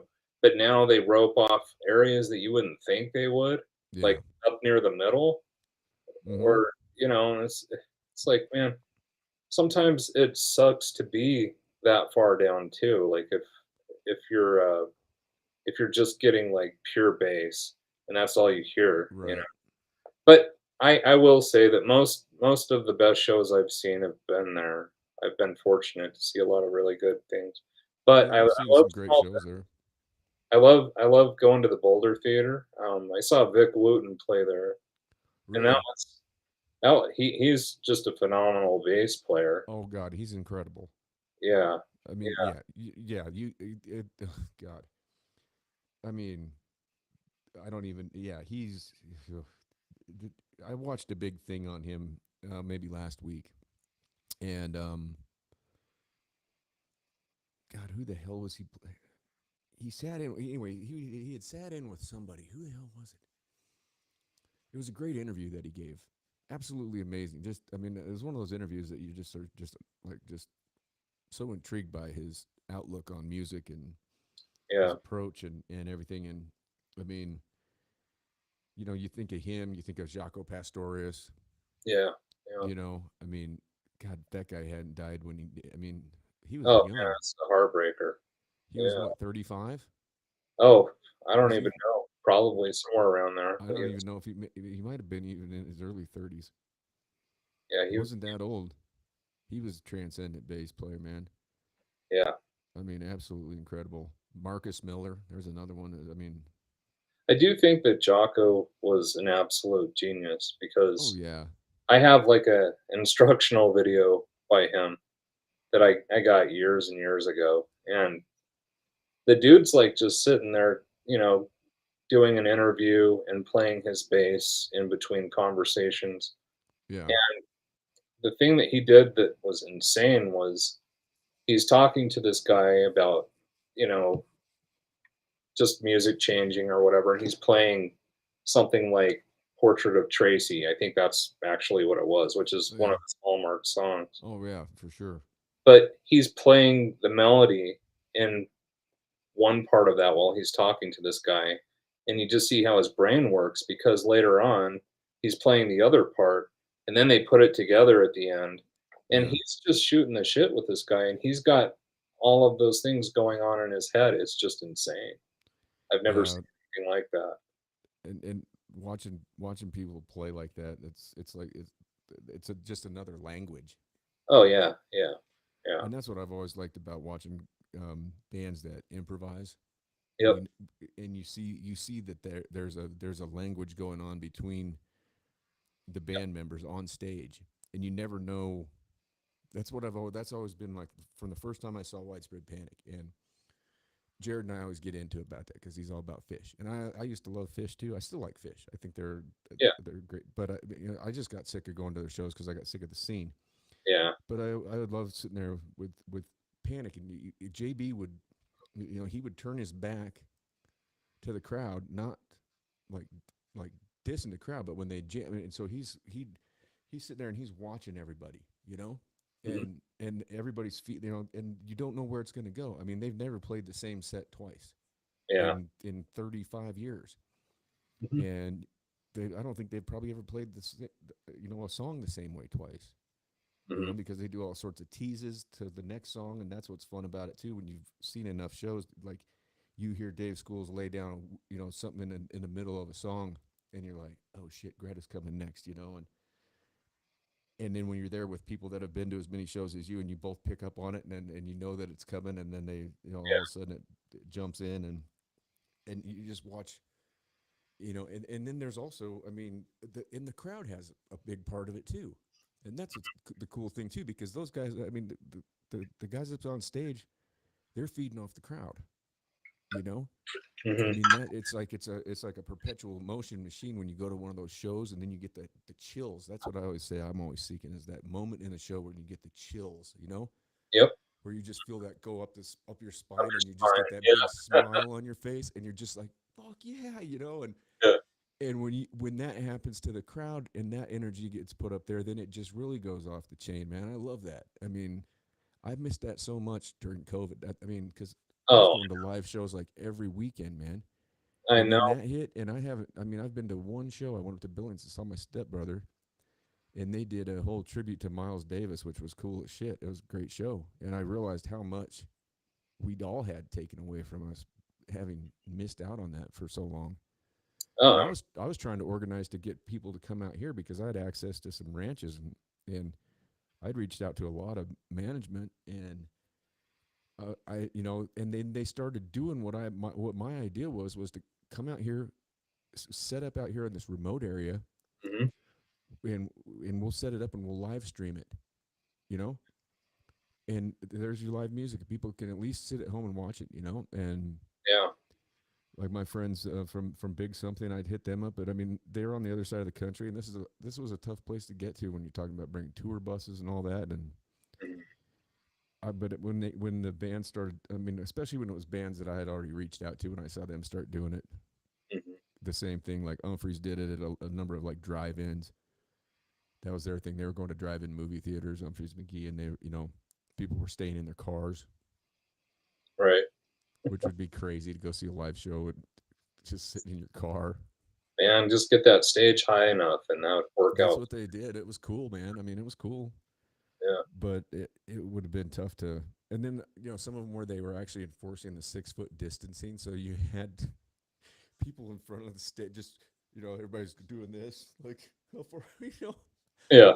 I mean, and wearing the masks and all. I mean, god damn, you know, they really did. I mean, that thing took so much away from us that'll never go back. You Yeah. know, never, nothing's ever going to be the same again after all this. And now we got the next one coming down the road is the monkey. And come to find out that they were working on that in the same place. Well, and we need to just ignore it because they're just a bunch of Well, that's my point exactly. Is yeah. my thing is just we need to just walk away from it. we all know what we need to do to be happy and to get by, and we all know what we need to do to take care of each other. We all know what we need to do to subsist. And it's for some reason, even though we outnumber them, I mean, with 340 million people in this country, you've got, what, maybe 5,000 of them that are running 340 billion. I mean, people need to realize that, hey, I don't understand the necessity for the president. Yeah. And I've I been never really wondering thought about up until this point that the president really did much, but I honestly think this guy's just getting his strings pulled. yeah. I Well, think I think it's all an orchestration, and I don't think he knows what. I think he's so cognitively out of it. yeah. I mean, they said that every morning they have to that he has a index card placed in his jacket, and it says, "You woke up at 1600 Pennsylvania Avenue. You're Hmm. married to your wife is Jill Biden." I think that's why he says that all the time when he gets up there. He goes, "I'm the husband of Jill Biden." Yeah. Right. What president's ever done that? I He's done it numerous times. don't I mean, know. I think it's because it's on his index card. I mean, he doesn't know where he wakes up. I don't know why anybody's happy that they voted for him. I don't know why anybody And would he have doesn't voted have for him any anyhow. improv. His improv is scary, dude. And Like, he's just an old racist. The biggest thing that he's done in his whole political career was he was an architect of the 1994 crime bill that imprisoned thousands and thousands and thousands of nonviolent black men for fucking drug crimes. yeah. And for the life of me, I still I ask my friends that are black, why? Like, And I've gotten the answer, well, Martin Luther King. I said, Martin Luther, what does he have to do with Martin Luther King? I said, he was friends with Robert Byrd, for fuck's sake. The guy was a grand cyclops of the KKK. a lot of them were friends with Bird. Yeah. Hillary. And Strom Thurmond. I mean, you don't get more racist than that guy. Yeah. I mean, It's, and he that was one of his mentors. I mean, I mean, the guy that had the quotes like, I don't want my kids going to school in a racial jungle. uh-huh. He Well, comes out if you and don't lies vote and for me, you ain't black. yeah, yeah, Dude, right. that's That like was a the good icing one. on the cake. Like, I would have been pissed. Yeah, black kids are just as or poor kids are just as smart as white kids. That was one. Oh my gosh. And It's, then he lies and says he got arrested with Nelson Mandela, and he said yeah. he got arrested during the. He's never been arrested, But Trump's a racist because right? Because I black don't. unemployment was at an all time low before COVID hit. I used to watch his show when he did Celebrity Apprentice because I Oh just thought it was funny because Flavor yeah, Flav's on it and yeah, it was Meatloaf and all kind of, it was sheer entertainment. sure. But You're they fired. You're they loved fired. yeah, they loved him back then I know, and you know how many hip hop songs he's been mentioned in over the years? in a positive light. Like, I mean, there's so. I mean, I would. There's got to be a stat on that somewhere. I'd like to look that up and see exactly how many times he's been mentioned in hip hop songs. well, and he even ripped on John McCain. I mean, come on. He really could. I Have you have I you ever seen Have you ever seen Tim Dillon? Tim Dillon. Which one's? He's a comedian. He's a hilarious comedian. He's a big, huge dude from Long Island. He's gay, and you'd never know it because he's just a big. I mean, he is irreverent, and he did this in drag impersonation. He did two parts of it of Megan McCain. Oh, oh, yeah, yeah, I did see that. Oh my god! I mean, I was blowing snot bubbles out of my face. I was laughing so hard. You've seen those?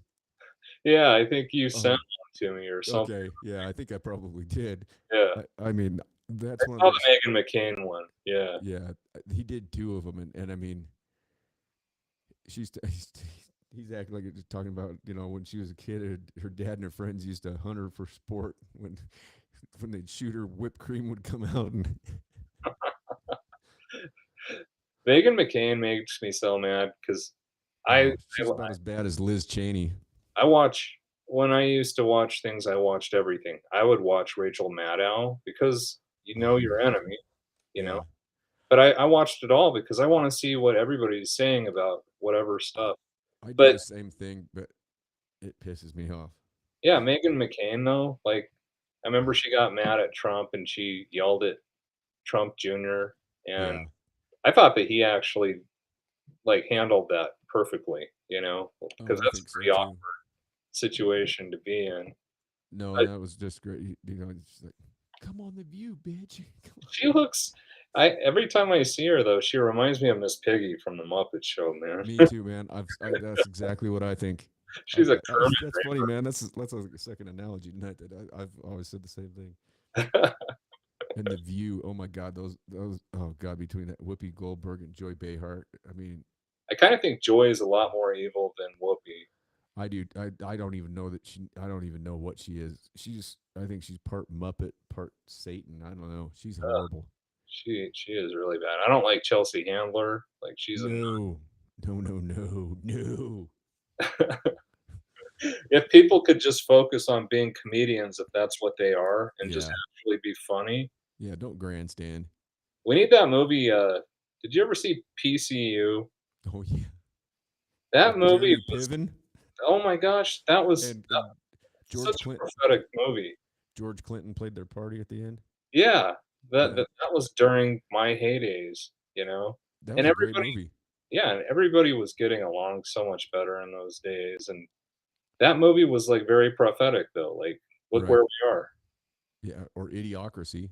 Yeah, yeah, I mean, I'd rather have President Camacho. yeah, That's what I was saying. Before we know it, we're going to be watering crops with Gatorade, with because we're supposedly going into a drought. We haven't had this much. I mean, I showed you that picture tonight. uh-huh, That tree has been out there, and I love that tree. It's way the hell out there, man. I yeah, mean, it's halfway to Matiti, and I'm just because it's out in the middle of nowhere, and that tree has just persisted. It's survived. It's the only leaf tree out there. And so tonight I wanted to go out and see if that, because you could tell there had been water there at some point, obviously, for that tree to have survived. And I pulled up on my dirt bike and it was just full of water. wow. And Red Lake is full. I mean, not just Red Lake, but every kind of little depression out there is full of water. We've had so much rain here in the last few days. It's been nuts. We need it. It's going to Yeah, be the bad thing that happens here is it rains like that and everything grows really fast, and then when we hit September and August and shit and it gets hot, it all dies and then it lights on fire. man, we've been getting hit by lots of fires every summer for the Yeah. Oh, I know. Colorado's been bad. yeah, and I'm wondering why that is.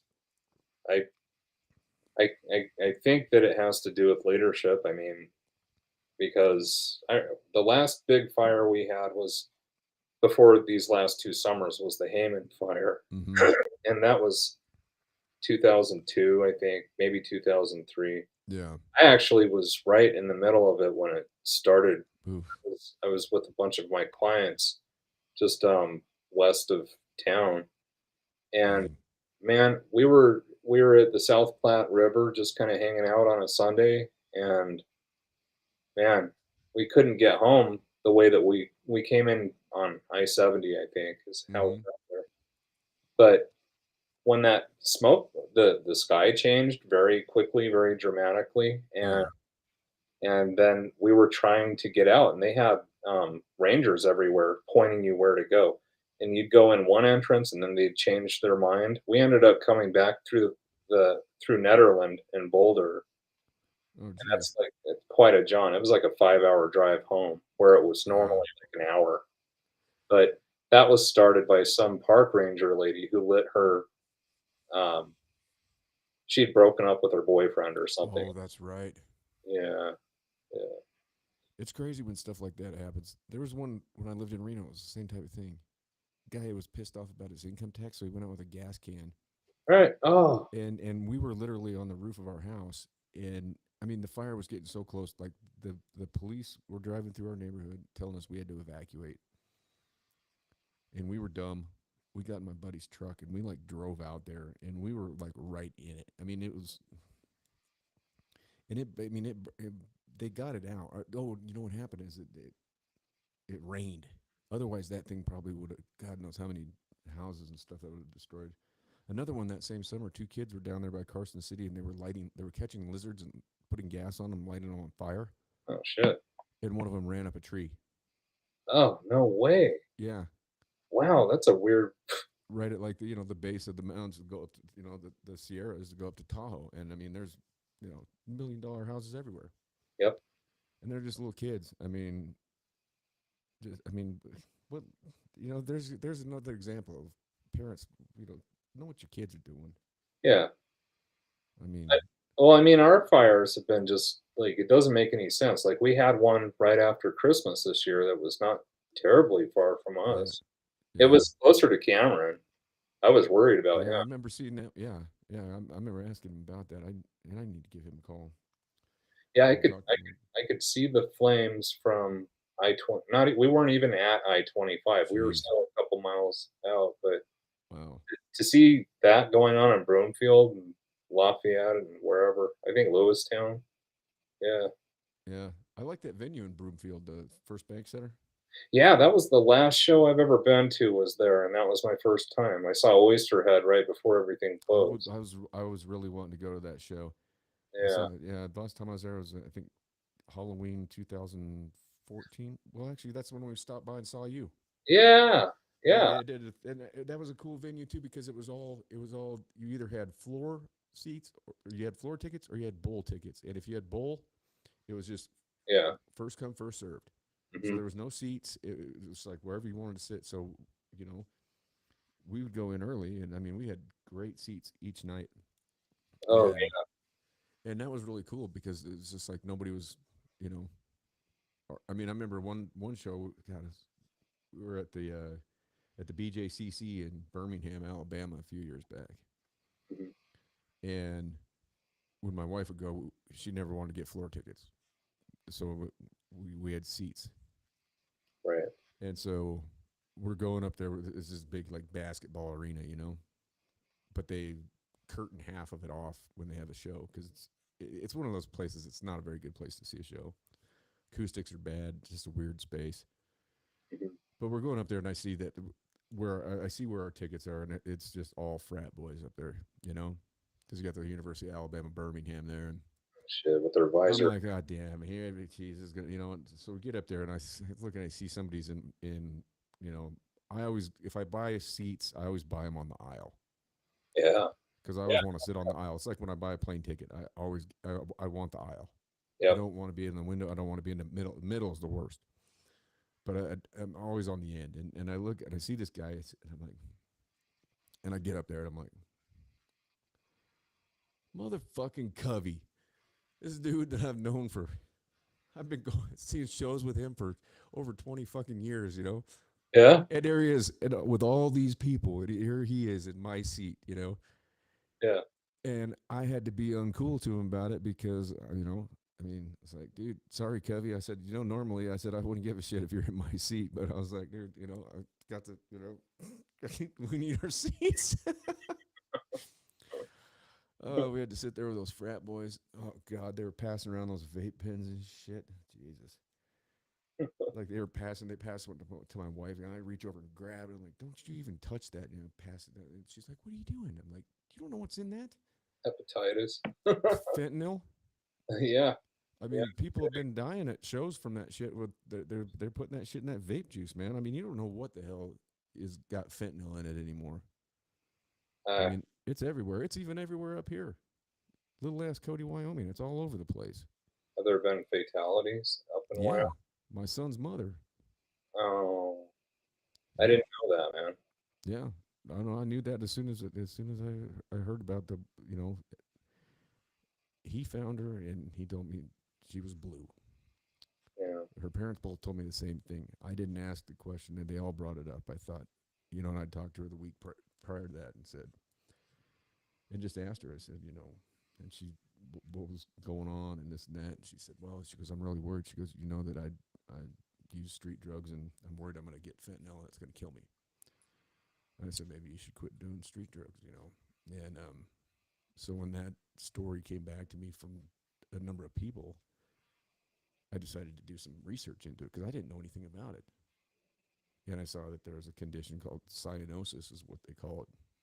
You know, that you turn blue because it basically shuts down your circulatory system. So you know your nervous what your brain does is brings all that blood into your you know to your main organs, right? It's trying to keep you alive, Yeah. and so your extremities start turning blue because they're basically, I mean, they're being, strangled, asphyxiated.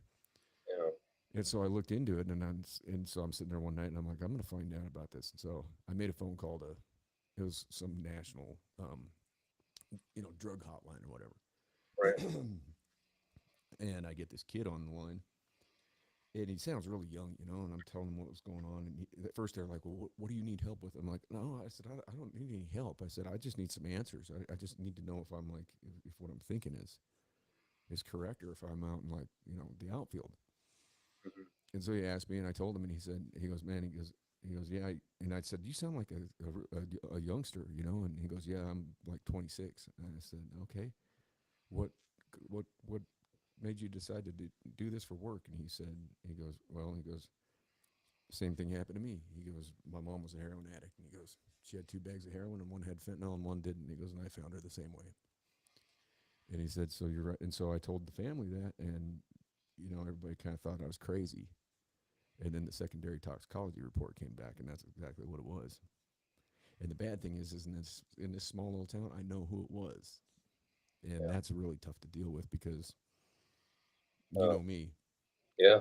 and I'm just, you know, That's it's murder. I mean, that's kind of the way I see it too. yeah. And yeah, that's a tough pill to swallow, especially when I see the guy, you Yeah. know. But the thing is I'm not going to go down that route. No, There's nothing I could do to him that's going to change any of it anyhow, other than get me thrown in jail. you don't need that. That's No, for sure. no, of course not. So it's one of those things. It's just one of those things where you gotta just know that you get back what you put out. Yeah. There's It always life is does. life is a duality, man. I mean, for the good, there's always the bad. You know, for the joy, there's sorrow. I mean, everything's got the other side, and I Yeah. think I think that's what gets me with these people that are in power, or that they think they're in power, but they're always. How many of these people do you see that are just, you know, they're on the.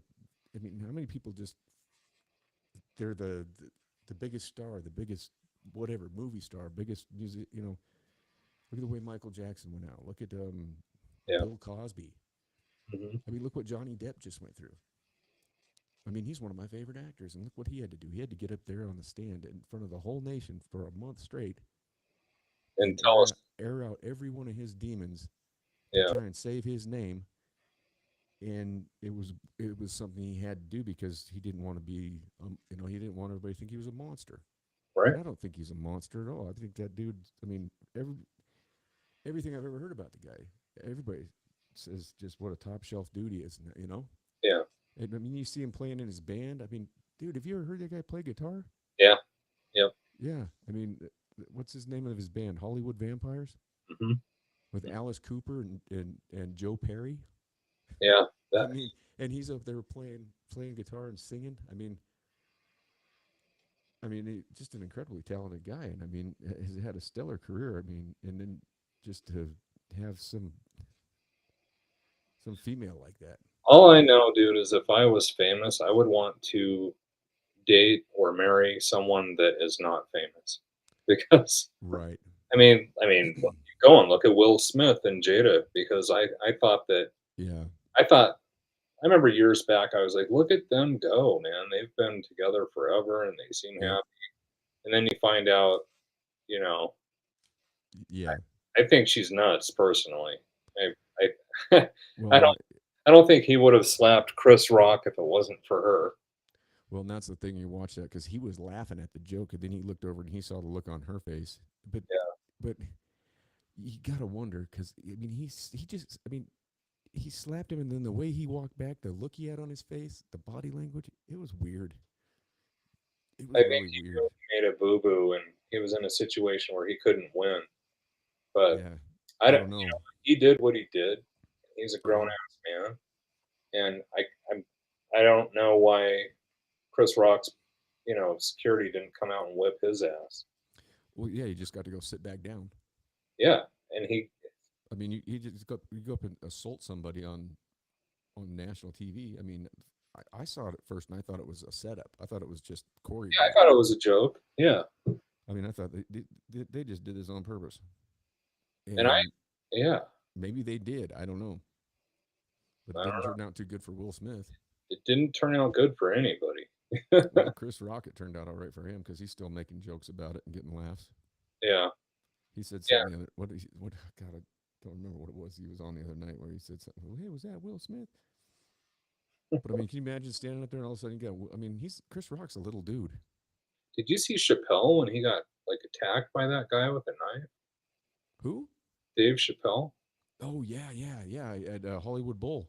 Yeah. What is that? Like that guy could have killed him if he wanted to kill him. You Yeah, know. and what was the? I'm trying to remember what his reasoning was. I think he called him an Uncle Tom or something. I don't know, dude. But the guy had a reasoning for doing. He had a Or it had reason for to do with doing it though. But it had to do with a cause.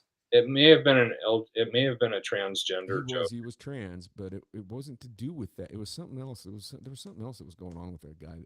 He wanted to bring attention to. I don't know what he brought attention. All right. Oh, he got jacked up, man. Oh yeah, no that dude's arm was messed up, man. Oh, yeah. I mean, you had Jamie Foxx up there, and who else was in? There was all sorts of dudes. I mean, they were just beating the shit out of him. But if you're gonna go after Dave Chappelle, I mean, that's what you're gonna get. I mean, Dave Chappelle, as far as I'm concerned, is the greatest comedian of our time.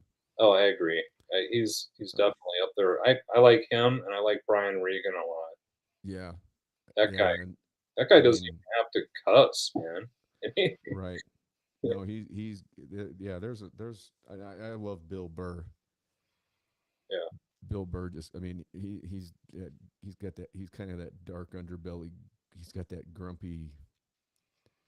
I don't know, but he's changed his game a lot. You know, getting married, having a couple of kids. You know, I mean, quit drinking, and you know, I think he's one of those guys. He does a podcast that you know he can sit there and just go for 3 hours just by himself. He doesn't have guests, yeah.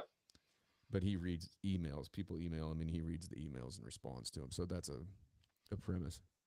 I don't know what's wrong with me. I can just sit here and talk for 3 hours by myself, and it's like Well, it's a weird. good, it's a good platform. Yeah, it's fun to do too. Yeah. You know, that's the big thing. Is it's I don't know. I enjoy doing it. Don't you miss the Eddie Murphy Raw Oh days? my God, Goonie Goohoo. Remember that? That- I always go back and watch that man. That Goonie Goohoo. yeah, yeah. Delirious and Raw are probably Yeah. my Oh, just awesome.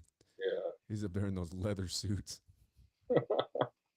Goonie Goohoo, Gus. He could say anything, and Yeah. I'm sure that I can't believe they haven't like attacked him because he went after. I mean, you just can't Oh, do that yeah. nowadays. Well, and yeah. I mean, now, I mean, they just everybody's so fucking offended by everything. It's just like, come on, it's comedy, you know. I mean, when Chappelle got all his shit, you know, he came out and he said, "Listen, you want to have a conversation? That's fine. I'll have a conversation with you." He's like, "But you have to watch the special first." Yeah, He never said anything derogatory about transgender people. no, In fact, he said that I mean, he never said anything. I mean, and that's the thing too is if you can't laugh at yourself, I mean, you can make a joke about me being a straight white male or whatever, yeah. and if it's funny, I'm not gonna. I can laugh at myself. And I'm fine with it. when I first moved here, I I mean, became friends with all kinds of different types of people, yeah. and we made fun of each other's stereotypes nonstop. There's no better therapy. There's no better way to break down barriers than to make fun of each other. And people who really have the problem were the ones who wouldn't make those jokes. Like they weren't comfortable. But if you Yeah, know your friends and whatever, I got called white boy all the time. I do every time I go to Los Angeles. I inevitably at some point when I'm hanging out with my friends, there's always some girl at some bar or wherever that goes, "Oh, what's up with the white boy?" Yeah, And my friends will be like, "Shut the fuck up!" What do you know? And I mean, it's hilarious. But I mean, that's one of the best conversations I ever had in prison. Man, it was one night. There was a bunch of us in the back of the unit, and you had every different race you could think of, and we started cutting up on each other. And where uh, it started was, "What was your first vehicle?" And then it was like, "Oh wait, let me guess." You know, of course. So I was F-250, Yeah. And my buddy Josh, of course, he had a Royal Brom, and Soto, he had a Chevy step side, you know. And I mean, and we just went around and round and round like that for a couple of hours, just cutting up on each other and laughing at it. And we all walked away from that with you know, I mean, it was a good friendship with every single one of those cats Yeah. because we all, when it all came down to it, we all realized we all had kids on the outside that we just wanted to get back to see. We all Sure. just wanted the same things. We Yep. wanted to we wanted to just get done with what you know what we had to pay society back for and get on with our lives and go back to our families. And you know, from that point on, I mean, I think that every single guy that was involved in that conversation, because prison is the most racist place on the planet, Oh, sure. but I think that conversation with all those guys involved, we all had that moment where it was like, man, why are we looking at each other like this? I mean, but by it was a completely politically incorrect conversation. Would Right. have been frowned upon by anybody, you know. But in that at that point in time, in the place where we were at, we're all at rock bottom. You're locked in the fucking cage, you know, for years, and it was just hilarious. And you know, just it for me personally, I gained a lot of perspective from that. Just that one conversation, man. That was one of the things I always think about. You know, I Yeah. mean, it was just hilarious, Yeah. and nobody got upset. Nobody got wound. We realized, oh my God, we've all put these labels on one another, and we don't even know each other. You know, Yeah. and I mean, I remember when I first moved to Seattle. There, you know, I didn't know anybody there. I knew a couple guys in the house I was living in. We had a party, Mhm. and this dude came over. And at the time, I had a sticker on my truck that said "Fight Primetime, Read a Book." I remember that sticker. I've seen that Yeah. sticker. And so he asked me because he saw the Wyoming plates. He goes, "That must be you. Is that your?" I'm like, "Yeah." He goes, I like that sticker." I said, and I think I had a pile of them because I bought a bunch of them at some bookstore or whatever. Mhm. And then I gave him one, and then and I just was straight. I was like, "You're gay, aren't you, dude?" And he goes, "What? I said, "It's cool. It's cool." I said, "I was just asking." He goes, Yeah. well, I said, you never told anybody, have you? You know, and I mean, I said, dude, I said, you know what? I mean, I said, honestly, I'm not saying anything. I mean, I don't care. I said, but it's pretty obvious, man. I was just asking, and he never told a single person in his life. I mean, the guy was living a miserable life. You know, I mean, it was blatant. It was painfully obvious. And I asked him, I said, you ever been on a date? You know, he's like, no. And I said, okay, man. I said, you know what? I said, I said, it's your life, it's your choice. I said, but man, I said, you seem like a really good dude. I said, but it might help you out if you got that weight off your chest, you know. And it was like a couple weeks later, I came out, and I mean, it was hard for him to do, but he's as happy can be.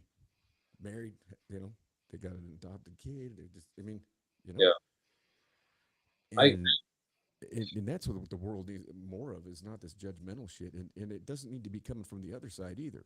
You know, these people don't need to be coming at you and I because we're straight white males. right.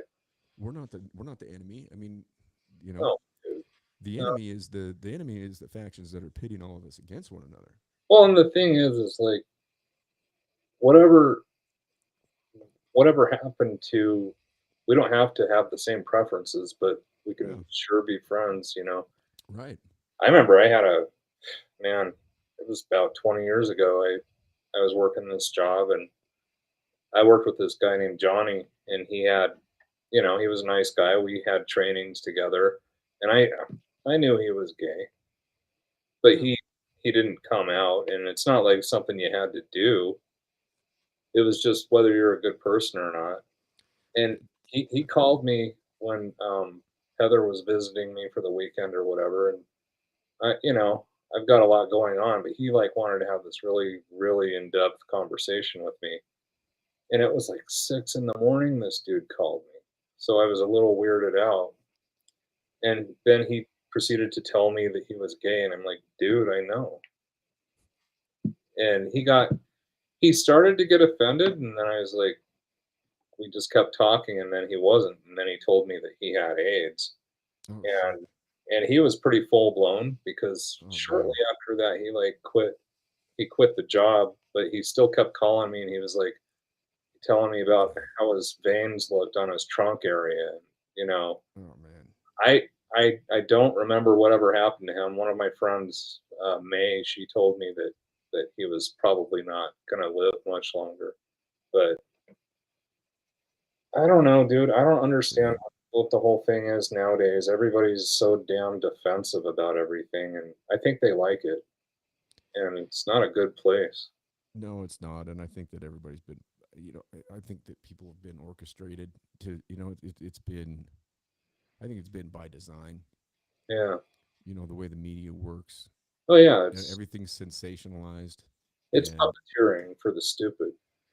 yeah, I mean, one of the silliest phrases that stuck with me over the years, it's always stuck with me. It was one of my political science professors in college. He made the statement one day. He said, "The masses are asses," Yeah, and there's not a truer statement. I mean, it's herd behavior for the most part.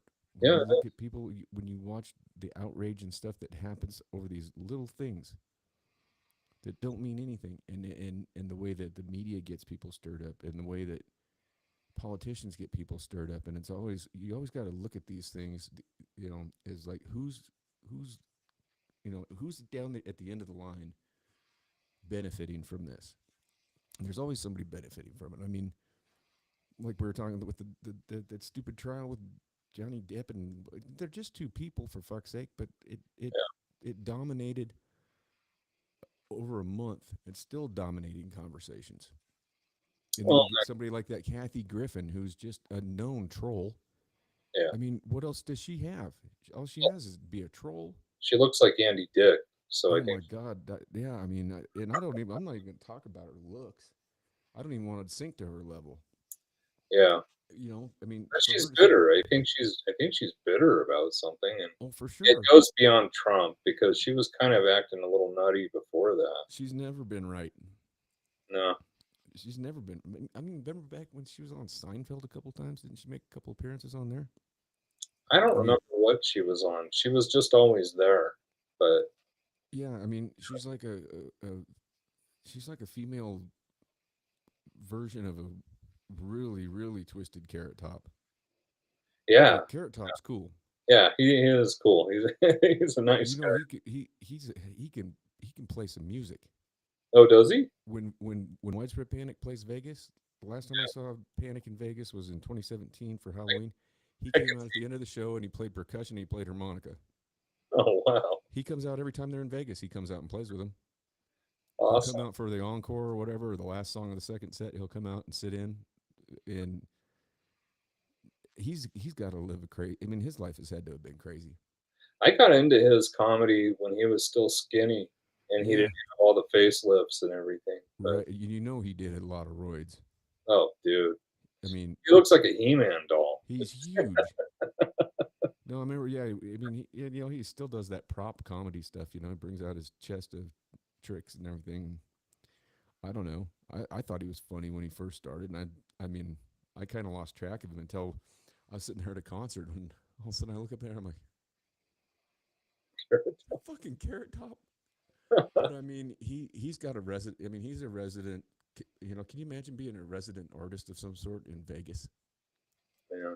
I mean, I don't somewhere know. like living in a hotel. You go on every night. You do the same show every night. You go up to your villa that's got you're just opulent. Whatever you want. I mean, it's got to be weird. It's got to be a crazy lifestyle. I think that I had a really hard time with music because, and I still play occasionally, but I I've been started getting sick of playing the same riffs over and over, and that's why I never perfected a lot of the songs that I came up with because I wanted to do something else every time I picked it up. yeah, and How people can do that, like even my heroes, now that I'm older and I've been to a few shows, it's like, man, you have to do that every stinking night, you know? And that's what's great about people who are willing to do improv. Because I do think yeah. that I think any good musician can do it. I just think that a lot of people are afraid of that and they just like to stick to the plan. Well, I think a lot of it too has to do with it, and I think that's changing a lot. But I think everything metamorphosizes, and I think that a lot of that had to do with the music industry and record companies, because they'd sign they sign you to a label, right? Say you get signed by you know Sony or Warner Brothers or whatever, and in Mhm. your contract you're going to come out with this many albums in this many years, and you're being micromanaged every step of the way. So they want songs that are going to go on the radio, and so when you go on tour, it's it's say like a band like Green Day, right? You're going on the American Idiot tour. You're going on, it's like, so they got to go on these tours and play a set list from that album because they're trying to promote that for the record company. So I think that now there's so many artists out there now with the way that with the capability we have with the internet, and Yeah, they don't need the day of selling records is done. You know, yeah, I mean, music is out there for free for everybody, and it's not about selling the records. And I think that's where things got. I think that's why country music got it went from the outlaw country that with your Waylon and Willie and Merle Haggard and Hank Williams Jr. or yeah. Hank Williams. I mean, guys like that to this stuff where you've got these pretty boys like Luke. Those guys don't. Jason Aldean. Those guys don't write that music. I know. There's guys they go to Nashville. They sell their souls down the river for a record contract, and then they're just Commercial. they got to do this every night. Yeah, it must suck. Yeah. That's why I like a guy like Sturgill Simpson.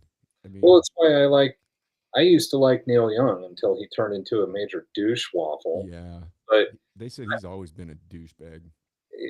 possibly, but I do like how he didn't let his record company back in the 80s or whatever own him. Yeah, So he put out that 50s album, and it was just 50s style music yeah. just to screw with them. I respected that, but he's just part of the machine now. Yes, Of he is. He Yeah. certainly is, and that's unfortunate because I really used to like him a lot too. Now I'm just kind of like, Yeah. I hear rocking in a free world, and then after all the shit that he had to, it's like that song means nothing to me anymore. I mean, Uh, I used to play that on the guitar all the time. I don't even touch it now. Needle and the Damage Done, I used to play that with my instructor, and Yeah, that was kind of like our go-to to warm up. yeah. I And used to play Hey Hey My all the time, and I won't even touch it. listening to Old Man, I mean, that one was a special Yeah, song to me, lots of people, but yeah. I learned mayonnaise the other day by Smashing Pumpkins. That's one of my favorite songs of all time. What a crazy tuning that James Ehaw came up with, that man. I mean, Yeah. it's a crazy ass tuning. One of the first songs that It's like a E flat, B flat, B flat, B flat, and then G flat, and then a D. oh, like Drop D? Yeah, it's a weird tuning, man, but it's such a. I mean, you got to listen to that song. It's an amazing song. I I was into Smashing Pumpkins, and then I wasn't into Smashing Pumpkins, and now it's like Same a here. nostalgic thing. I like to listen to it. Yeah, The I came across Corgan the other day, and yeah, I was sitting here yesterday, and I was like, you know what, I was just thinking about that song, and I picked up the guitar, and that's the cool thing about YouTube as well. Oh, yeah. So I get on YouTube. This guy Marty Schwartz, he's awesome. He's just a on YouTube guitar teacher. He's great, man.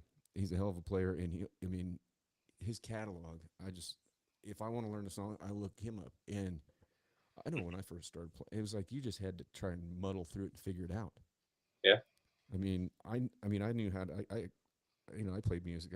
I played saxophone. I played tuba. I played Yeah. all sorts of, but I never played guitar, and that's kind of what I always wanted to play. So when I picked up a guitar, you know, after high school or whatever, I Mhm. was just clueless for. I mean, and now I'm finally getting to the point where I'm, you know, learning. You know, I mean, I never understood this. How to, what a pentatonic scale was or anything like, and all Mhm. the drop tunings and shit. And so that's pretty cool though to have, that access. And there's a ton of other great, you know, players out there that, I mean, you can learn anything on there. Yeah, YouTube's amazing. It I is, man. I picked up a lot of piano off YouTube, and That's cool. I bought a piano from my friend Brian's sister a few years back. Yeah, And I wanted it for my girls, but I also really wanted it for myself. that's cool, man. How long you been doing that? I think about 2015 or so, Hmm. 2014. But what I've always done with music, and then whatever people's opinion is, I don't care. But I play by Yeah. ear for the most part. I did take um, I'm trying to remember the guy's name, Troxel. I studied with him and Oh Cody. yeah, with Jeff. Yeah, he's a good guy. I Yeah, only got he I plays with my stepdad all the time. I couldn't afford lessons when I first started playing bass. But I did take his class at Northwest College, and you only get so much out of that experience because it's like 1 hour a week or something like that. Well, you know my stepdad then too. Yeah, yeah, yeah, Yeah, so yeah, Jeff played at our wedding reception and shit. yeah. He's amazing. He's good.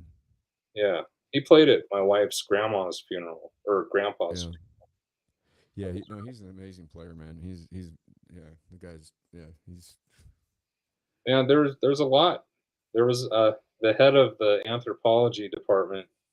He's dead now, but his name was Doug Nelson, yeah, and he taught at Northwest for years. But he was an anthropology guy, but he also played country like folk music. yeah, And he had this little old man that would play the mandolin, and they would I became friends with him just talking about anthropology in the student union or whatever. But we became friends, and then when I was working at Boys and Girls Club, I would have him come play for the kids or whatever. But yeah. there's a lot of good music in Wyoming that people don't know about. Oh yeah. I learned a lot. Have you ever heard Jelon Crossland? No. He's from Ten Sleep. You got to check him out. He can play just about anything, but he plays banjo. Uh huh. Oh, cool. But he had a band, and the bassist, I'm trying to remember his name, and I don't know if he got sick, and so the band broke up. He's solo now. The last time I talked to him was he was playing a benefit for my buddy's son over at the country club. Hmm. He just played solo, but he's one of those guys where I mean, he's he's got a I don't know what he's got set up under his feet, but he plays percussive banjo and guitar, Okay. but he's kind of the one man band. I mean, he's hitting the side of everything, and he talks about his argument with the banjo. You should check him out. It's uh, Jalon Crossland, Jalan Crossland. He's out of Ten Sleep, Okay. and so his songs are they're I mean they're really just very he's got these idiosyncrasies, right? It's just so unique to Ten Sleep, right? Because I mean he grew up there. I mean it had to have been a weird place to grow. I mean so his songs are about the people and the lifestyle up there and stuff. And Yeah. I mean if there's a guy that I mean, and I've never asked him why I mean he's played all over the world, but never really had to. I don't think he just ever had the desire to do anything but go back to Ten Sleep. Yeah. You know, really cool cat, really down to earth, amazing musician. But he's much the same. He's got that Americana, but he can. I mean, their band. I mean, they could rock out too. They were. I mean, very interesting, very interesting act. It's really unfortunate that that happened, but it's always fun. He'll play here every once in a while, and it's always fun to go see him. And the only time I ever played in Wyoming was at the Dollar. I played there with well, no, yeah, I played there with Travis Hool once. Then Travis Hool and I we played at Cooter Browns once. Yeah, that's Yeah, cool. yeah. I just played percussion. I was just really good friends with. I won't mention the band, but they Yep. were they were a pretty big cover band in Cody area, Yeah. surrounding areas, and really cool guys. But all they did was play 80s butt rock covers. Yeah. That's And I asked them, I was like, do you guys ever come up with your own yeah. songs? And you're really careful how you say that. Mm-hmm. And then they look at you there's crickets in the background, and Yeah. it's like, oh, sorry, man. And that's kind of why. I mean, that was a big driving force at the time that I moved because it's kind of cool to hear a cover song every now and then, I guess. But those are songs that you're supposed to warm up to. You're not supposed Right. to make your life of that. At least I looked at it that way. Well, and if you know that when you got to throw them in there and have them done, you know the thing with the cover song is you can't just play the thing exactly like it was Yeah. played. You know, you have to have your own. Like, okay, talking about Johnny Depp.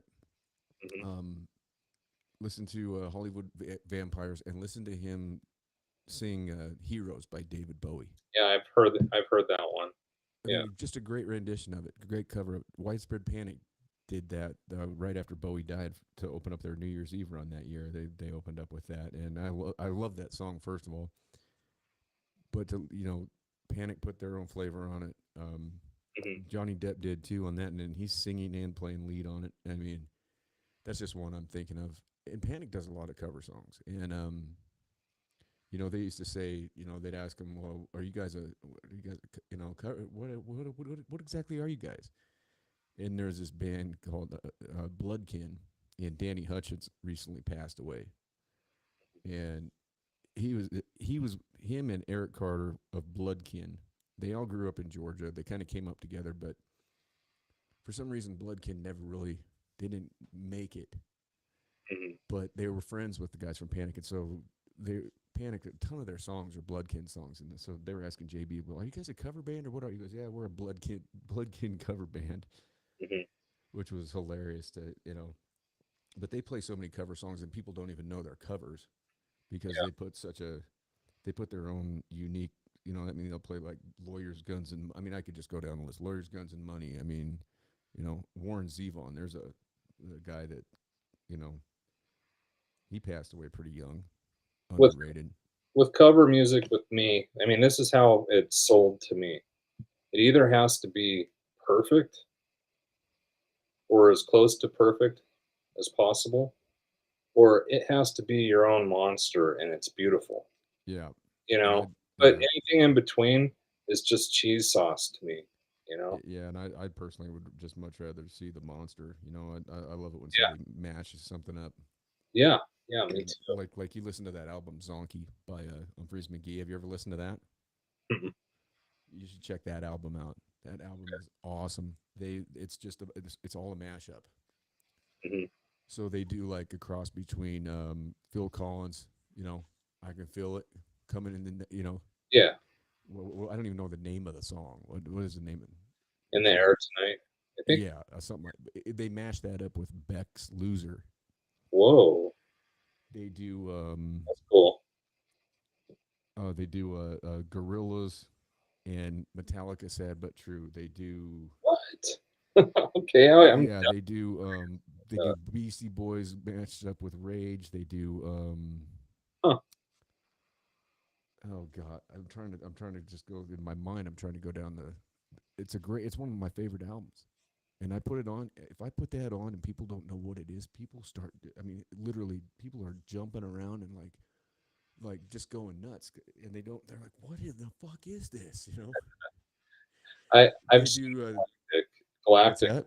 Galactic. They Oh, used to. Galactic. Oh, Stanton Moore is one of the best drummers I've ever heard. Yeah, Dude, Stanton Moore is amazing. Yeah, Galactic's awesome. and when they do covers, it's going to be interesting. I heard them do a Pixies song, "Wave of Mutilation," and Yeah. Oh that was wow. beautifully done. No, Galactic's the shit, man. And yeah, Stanton Moore's amazing. I don't even know. I haven't heard about those guys in so long. I don't know. Yeah, I haven't seen him, and I mean, I used to listen to him all the time. But I've only seen him live once, but I used to listen to him quite a bit. And yeah, I haven't heard anything of him, you know, in a long while. They were so good. And then there was man, I went and saw 311. Yeah, I I used to like them, and I still do. You know, there's still a bunch of songs that I like. But once you've been to one 311 show, you've been to them all. You yeah, know? I saw him in 2018. I think was the last time I saw him, and I actually talked to Nick Hexum for a Yeah. little bit before the show, and I'd met him back in the day. Um, he went to high school with a couple of guys I was friends with that were from Omaha, and so I went back to Omaha with him one weekend when we were in college, and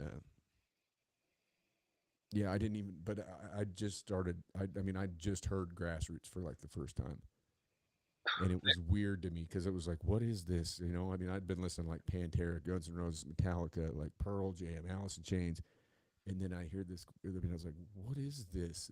It took a minute to, Uh-huh. you know, but then, you know, I was like, okay, I really I don't know what to say. I don't want to say anything because I do like to listen to 311 sometimes because it's good memories. yeah, for And sure, back in the day, they were the shit. But yep, when they started doing that thing where they all join um, the Chad Sexton with drums, and they're all playing a drum, it's like, yeah, oh shit, come on, guys, you've been yeah. doing that It's for so gimmicky. yeah. But Yeah, I saw them play, and I went solely to see them, and I got bored, and it was at Fiddler's, which is, sometimes it's okay there. yeah. I think the next band or the opening band was, man, I can't remember their name. It's like Medeski, Martin, and Wood or Oh something. yeah, yeah. Medeski Martin Wood. Yeah, Oh my they're great. gosh. They're That great. ended up being the reason I went there that night. No, That they're was awesome, man. Yeah, God, how did I? Somebody gave me one of their cassette tapes uh-huh, way back in the day. That's how I got turned on to them. I think it was a hitchhiker I picked up. uh-huh, Didn't have any money, so he gave me like a bunch of tapes, and that was one of them. And I mean, at the time I was driving down the road all the time. I was always going somewhere. mhm. Always I was just packing up and leaving. You know, go somewhere, get a paycheck, get on the road, go someplace else. Yeah, Back when, those were the days, though. No obligations. Just had a Rand McNally Atlas and a prepaid phone card. sure. Yeah. You know, I mean, nobody would know. I mean, I miss that. You know, no one would know where you're at. I mean, there was times nobody would know where I was at for, you know, I loved sometimes it damn when near a year. It's out there rolling around, and just doing your thing. And when I moved here, I was, you know, 23, something like that. yeah, you're pretty young. And I I loved how I loved the fear that I was having every day because it was attractive that I could just go anywhere and go to the, black and red record store, and Yep. it's half books, half records, and just strike up conversations with somebody new every day. Don't you miss that? I miss record stores, man. I Yeah, really do. I yeah, used to. I mean, that used to. Whenever I'd go to a new place, that was always.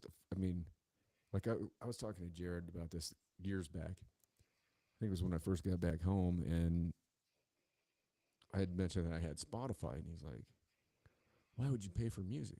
And I'm like, "Dude, I get the premium service for like $15 a month, man." yeah, I'm like, when I was like, how much money did we used to spend on CDs? Like, I know when I get paid, that was always the first place I'd go. I'd go to the liquor store or the beer shop, and yeah, then I'd go to like when I was in Seattle, it'd be Tower Records, or yeah, I mean, you'd go in and the idea a lot of times too, you'd go in and you wouldn't know, you'd just browse CDs, and mhm, sometimes you'd just pick one up because yeah, the cover looked cool. Like I remember the first time listening to Fishbone. yeah, I'm going through there and I see the album title is called Chim Chim's Badass Revenge, and I'm like, Fishbone, Chim Chim's Bad, and so I picked that. I mean, so many albums I got from just a record store, just randomly, like you just looking through them and you get that feeling about something. And like Sam Goody, you could listen. Remember that they had the little sample stations where you could go up and push the button, but it was always the shitty cheese songs that were on there. yeah. Mariah Carey or something. Right? Yeah, Madonna and just garbage. Yeah, But I mean, I miss that. And sometimes you'd get a dud, you know. mhm. Sometimes you'd get one that'd get flung out the window going down the road. But I mean, I remember spending like every payday it was $100 would go to, Oh So that's what I told him. I said, for $15, dude, I said I can get anything I want for yeah, 15 bucks a month. I said that is well worth it, man. I mean, yeah, yeah. I mean, I remember when Napster came out. That was like That was awesome. that was mind boggling. Yeah, yeah. You have a shitty laptop computer, Yeah. but yeah, that only went strong. Did it even last a year? Like It. until Yeah. I think. Mars? Yeah. Lars was a bitch about it. He really was. But I remember, yeah, this guy that lived next door to us in this shitty apartment complex we lived in Eugene, Oregon. He came over one day and he's like, dude, he goes, check this out, man. And so I'm like, what? He's like, oh, come over. And he told me to name, just give him a band and a show. Hmm. And I don't even remember what I told him. And he pulls it up and downloads the whole show and hands me the CD, writes on it. And he goes, if you go to Walmart and you can get a pack of 50 of these discs, he goes, I'll burn you whatever you want. I said, burn me? I said, what is going on here? Yeah. Right. Yeah. And he's like, dude, just go. He's like, for $23 or whatever, you can get a whole stack of these. He goes, just give me a list of anything that you want, and I'll burn it for you. I said, what's this? What are you talking about? Yeah. And I was like, I mean, I went straight to fucking Walmart, man, and I went back and I had a whole list for him. And I mean, Yep. I gave him a CD case, and next thing I know, I got a CD case that's full of these silver CDs all written on in Sharpie, Yep. and they were like my favorite concerts. I mean, I'm like, I said, dude, I always wondered how I could get that concert. I mean, Yep. because back then you'd go to a show and you'd never, I mean, how are you ever going to listen to it again? I mean, there were tapers, Yeah. but, I mean, that was about it. I mean, it wasn't like sometimes you could get your hands on a bootleg, Hmm. but I mean, that was the game changer there. I mean, that was literally the start of everything. I bought a lot of bootlegs at our record store, and they were definitely like not official, but they had like some guy probably printed the cover off on a shitty Yeah. printer, and but Yeah. it was great. It was great. It was raw. It was a live show, and somebody took a DAT to the show and Yeah. No, I remember recorded. those dats that, yeah. And I mean, that was the first time I ever saw it was with Panic.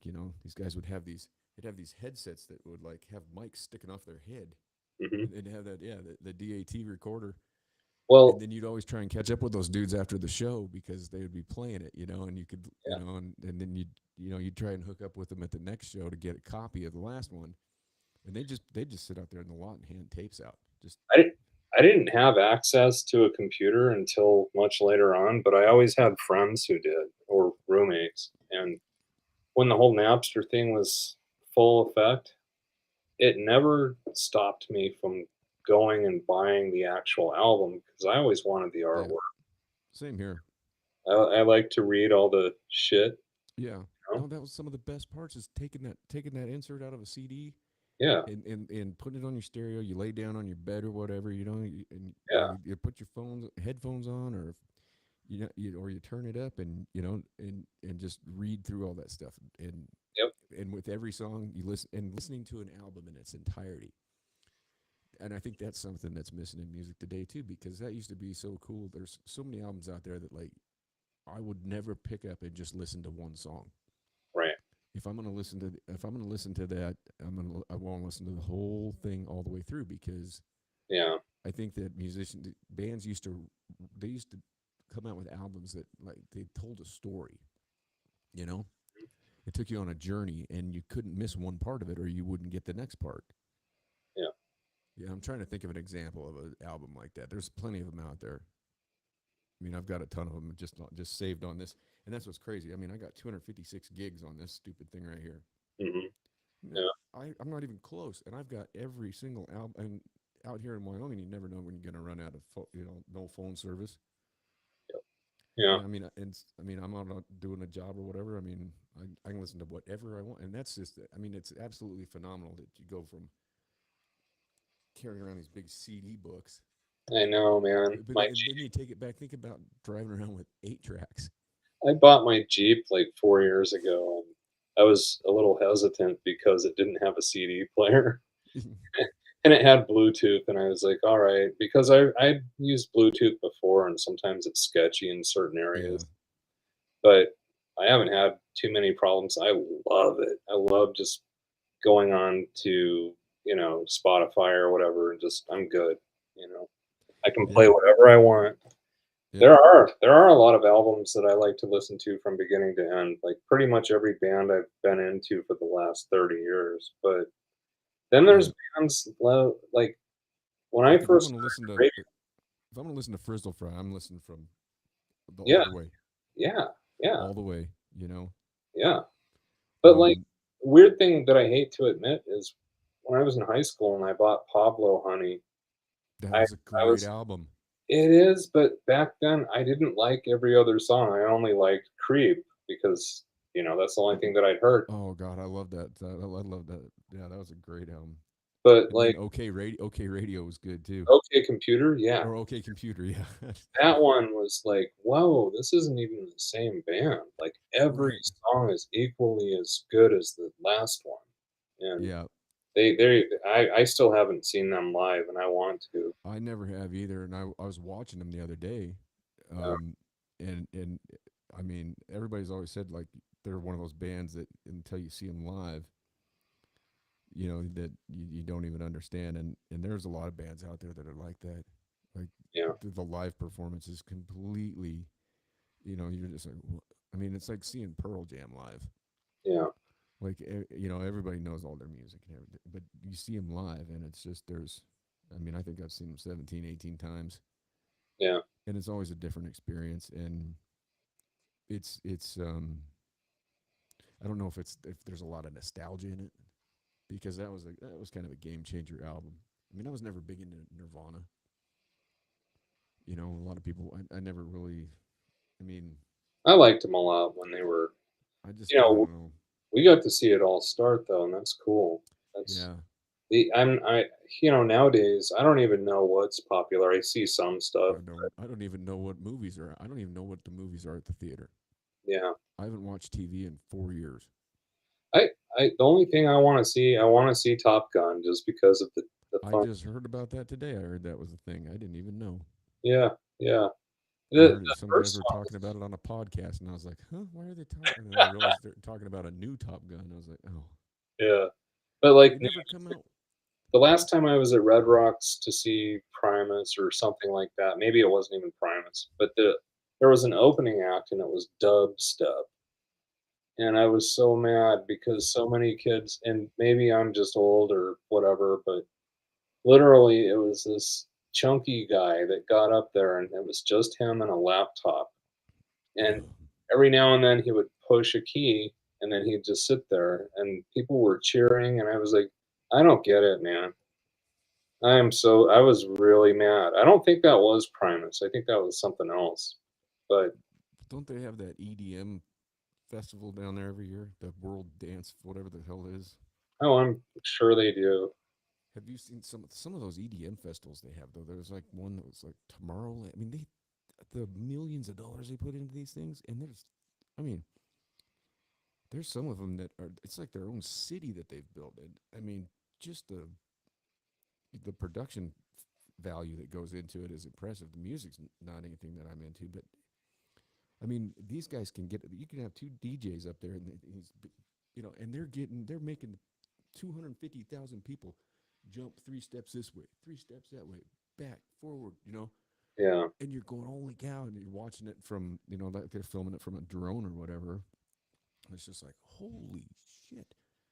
I don't know, they're all on ecstasy or what, but I mean, Yeah. it doesn't look like they get like violent or anything. I mean, they're Yeah. all young people that are having fun, whatever. That's cool. I mean, I kind of enjoy and the lights. I mean, like what's that one dude? Dead Mouse 5? Dead Mouse? Dead Hmm. He wears the mouse head. Okay. Is he a furry? No, he made this thing though a couple years back called the Cube. And so he's just a DJ, but he's amazing. I mean, this dude is he's an artist.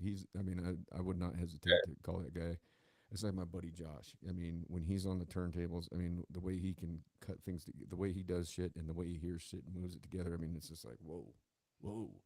I mean, Yeah. I have a right over here. I mean, it's all piled with shit, but I bought a Pioneer DDJ SB3 um, turntable, Nice. and I'm trying to learn. You saw it when you were here, didn't you? Yeah, I saw a turntable. Yep. Yeah, the sitting right. I mean, it's got tattoo shit piled on top of all drawings and shit, but I'm trying to learn how to use it. I mean, I can do some. It's fun to. I mean, it's fun to just plug songs into it though, and you don't have to put a record on it. It's just got platters that and I mean, it's pretty cool for a for a $300 Yeah. DJ controller. I mean, it's not like, what some guys bring out something that's, I mean, I like a good DJ, man. Like no doubt. if Like you're yeah, one if of you're not the best ones I ever saw was DJ Greyboy. I mean, I highly recommend checking him out because I don't know, it's haunting, but it's beautiful. do you know who I saw DJ once? Oh, He went by the name of DJ Peretz, okay. and this was at what they called the WOMAD Festival in Seattle, and there was numerous stages, and me and my buddy are walking along, and we hear this DJ music, and so we stop, you know, and it was a smaller stage, and I'm looking, and I'm like, I said, you know who that is? He goes, who? I said, dude, that's fucking Perry Farrell. Oh, And he's like, what? I'm like, dude, and and I'm looking at my ticket, right? And it said DJ Peretz. And so he'd wow. gone out that year as a DJ, and that was his name. I And I didn't sit there and listen to Perry Farrell yeah. DJ a whole set, just up there. It was cool as shit. Yeah, I know he got into DJing for a Yeah, while. he's a interesting cat. He is, and he annoys me lately, but I loved him for so long, man. Like Yeah, I even like his and man, he's got that old band from the 80s, Psycom. yeah. They were really good. I like them better than James Did you sometimes. ever read his book? Yeah, I did. Yeah, that was a good book. Yeah, it was. Yeah, it was. Thank you for that. That was a great book. Yeah, I I, really, yeah, that was a good book, man. And I mean, I never put it together how he got his name, and I just thought that was his name. yeah, it's like his brother's name and his dad's name or something like that. Well, and it come when you put it together, it's peripheral. Yeah, yeah, Yeah, because I think his name was Simon. His name yeah. is Simon. It might be. Because wasn't his dad was like a Jewish jeweler or something like that? Yeah, Yeah, I remember when he used to go by Perry Farrell, and then he started pronouncing it Farrell, and yeah, I yeah. don't know. But the way he came up with that was it was peripheral. Yeah, yep. But remember that song? Remember him and Ice T? Oh, yeah, yeah. We won't Dude, you mention. want to talk about some? I mean, that was whoa. You know, That was from the movie Gift. That oh, was. dude, that movie was fucked. I still have it, man, Oh, do and you you can get really, it dude? on YouTube. It's That stream. oh god, that was bad. It was so good though. But yeah, God, that one scene. Well, you don't want to see it during, you know, if you're Yeah, not right. Yeah, I see what you're saying. Like, yeah. First time I saw that, I was just like, oh god. wait, which part are you talking about? The part where the guy gets his junk cut off, and In Gift? yeah, Huh. Yeah. I remember when they got married in Mexico. I remember she OD'd on the there, movie. well, maybe I'm thinking of there was a movie that he did that had that was the movie. Was it the one where they had the rooster in their house? Yeah. That was a different one. That one Oh, was. was it? Okay, I'm thinking of okay. I know what you're talking about, and I Because haven't seen we it in rented it. We rented it from Blockbuster, and that's another thing I miss is going to the damn movie store. I do too. You know, it's like, hey, let's Hollywood go rent. Video. It was like an adventure. Let's go rent a movie. And then you get stoned on the way, and you go in there all baked and wander around the. You The know, Mon the Ma and Pa video stores were better than the Blockbusters. yeah. Like, they had the really weird stuff, like, good stuff. Oh Good. yeah, yeah. No, and that's all there was here Yeah. in Cody. Yeah, But Rent a Video was the name of one place, and then you had action, you had video experience. The place, and I liked Eric's place because Eric was the first guy that you could actually yeah. because you couldn't get anything but Walmart or Kmart CDs here, and Yep. so you could go in and you could order from him, and it might take a week or two, but Yep. back then that was cool. Yeah. You pay for it, and it was like I mean, to think about that now, to actually wait 2 weeks to get. I mean, unless it's an album that's slated to be released at a certain time, Yeah. you're not gonna, you're not gonna even think about that. Mhm. But back then, I mean, I remember going in there with a list. Hey, can you get this? Can you get this? And he'd be like, yeah, yeah, yeah. You know, Yep. and you'd slap your money down and just be stoked. You walk out of there, you don't have anything yet. You're calling him every 3 days. Hey, man. You know? You remember when Amazon in the 90s came out and it was just an ordering list? And Yeah. I got a lot of stuff from It was them, just, yeah, it was just books too. books and CDs. Yeah, Yep. yeah, Yeah. yeah.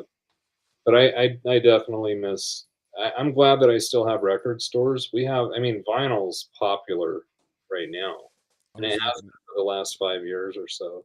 Yeah, I found a special edition copy of Lateralis yesterday that Oh was yeah, still in the wrapper and in my closet. I was kind of stoked on that, yeah. and I think I might bust that out and throw it on one of my record players. Man, I like their new album too. I can't Oh remember. yeah, dude, Danny is so. I mean, Jesus Christ, that dude, that that song Numa. I mean, Yeah, the yep, whole album. That's another one too. You just put that in and you go from start to finish. yep. Every I tool. remember when Enema. I mean, how long? How long? I Oh, mean, it was every month. We're in the record store, you know. I mean, you know, they're oh next month, and it just went on and on and on and on. I always remember getting into them in high school with Undertow, and Yeah, I remember hanging out with Aaron Drundle, and sometimes he and I would just like, skip out on a football game and go yeah. listen to Tool, and you I know, remember. Yeah, Nick Bateson was the first. He had that, and I remember I was looking through the CDs in his truck, and I saw it, and I was like, dude, you're a tool, you know. I didn't know. He's like, dude, have you ever heard them? And I'm like, well, I'm laughing. I think we were listening to Helmet at the time or whatever that was in this, you know. I He's like, love no, he's like, no, put that in, you know, and you know, he's like, so I threw it in, and I was just like, whoa. right. I mean, I was like, yeah, I'm a tool. Yep, yep, yep. Man, we But had good music. man, yeah, those guys are. They're. I mean, what a weird bunch, man. Yeah. And then you know that Adam Jones and Tom Morello grew up in the same town. No, Yeah, I didn't they know. were, and that Maynard tried out for Rage Against the Machine. So it was Rage Against the Oh, Machine. They were deciding between Maynard and Zach De La Roca for lead singer. yeah, it had to be. And then they did the Green Jelly thing. Yeah, I remember them. Green Yeah, Jello. green. Yeah, well, there was both. There was Green Jello and Green Jelly. Because remember, there Oh, was it was the same. It was Danny Carey and Adam yeah. Jones and Maynard. Mhm.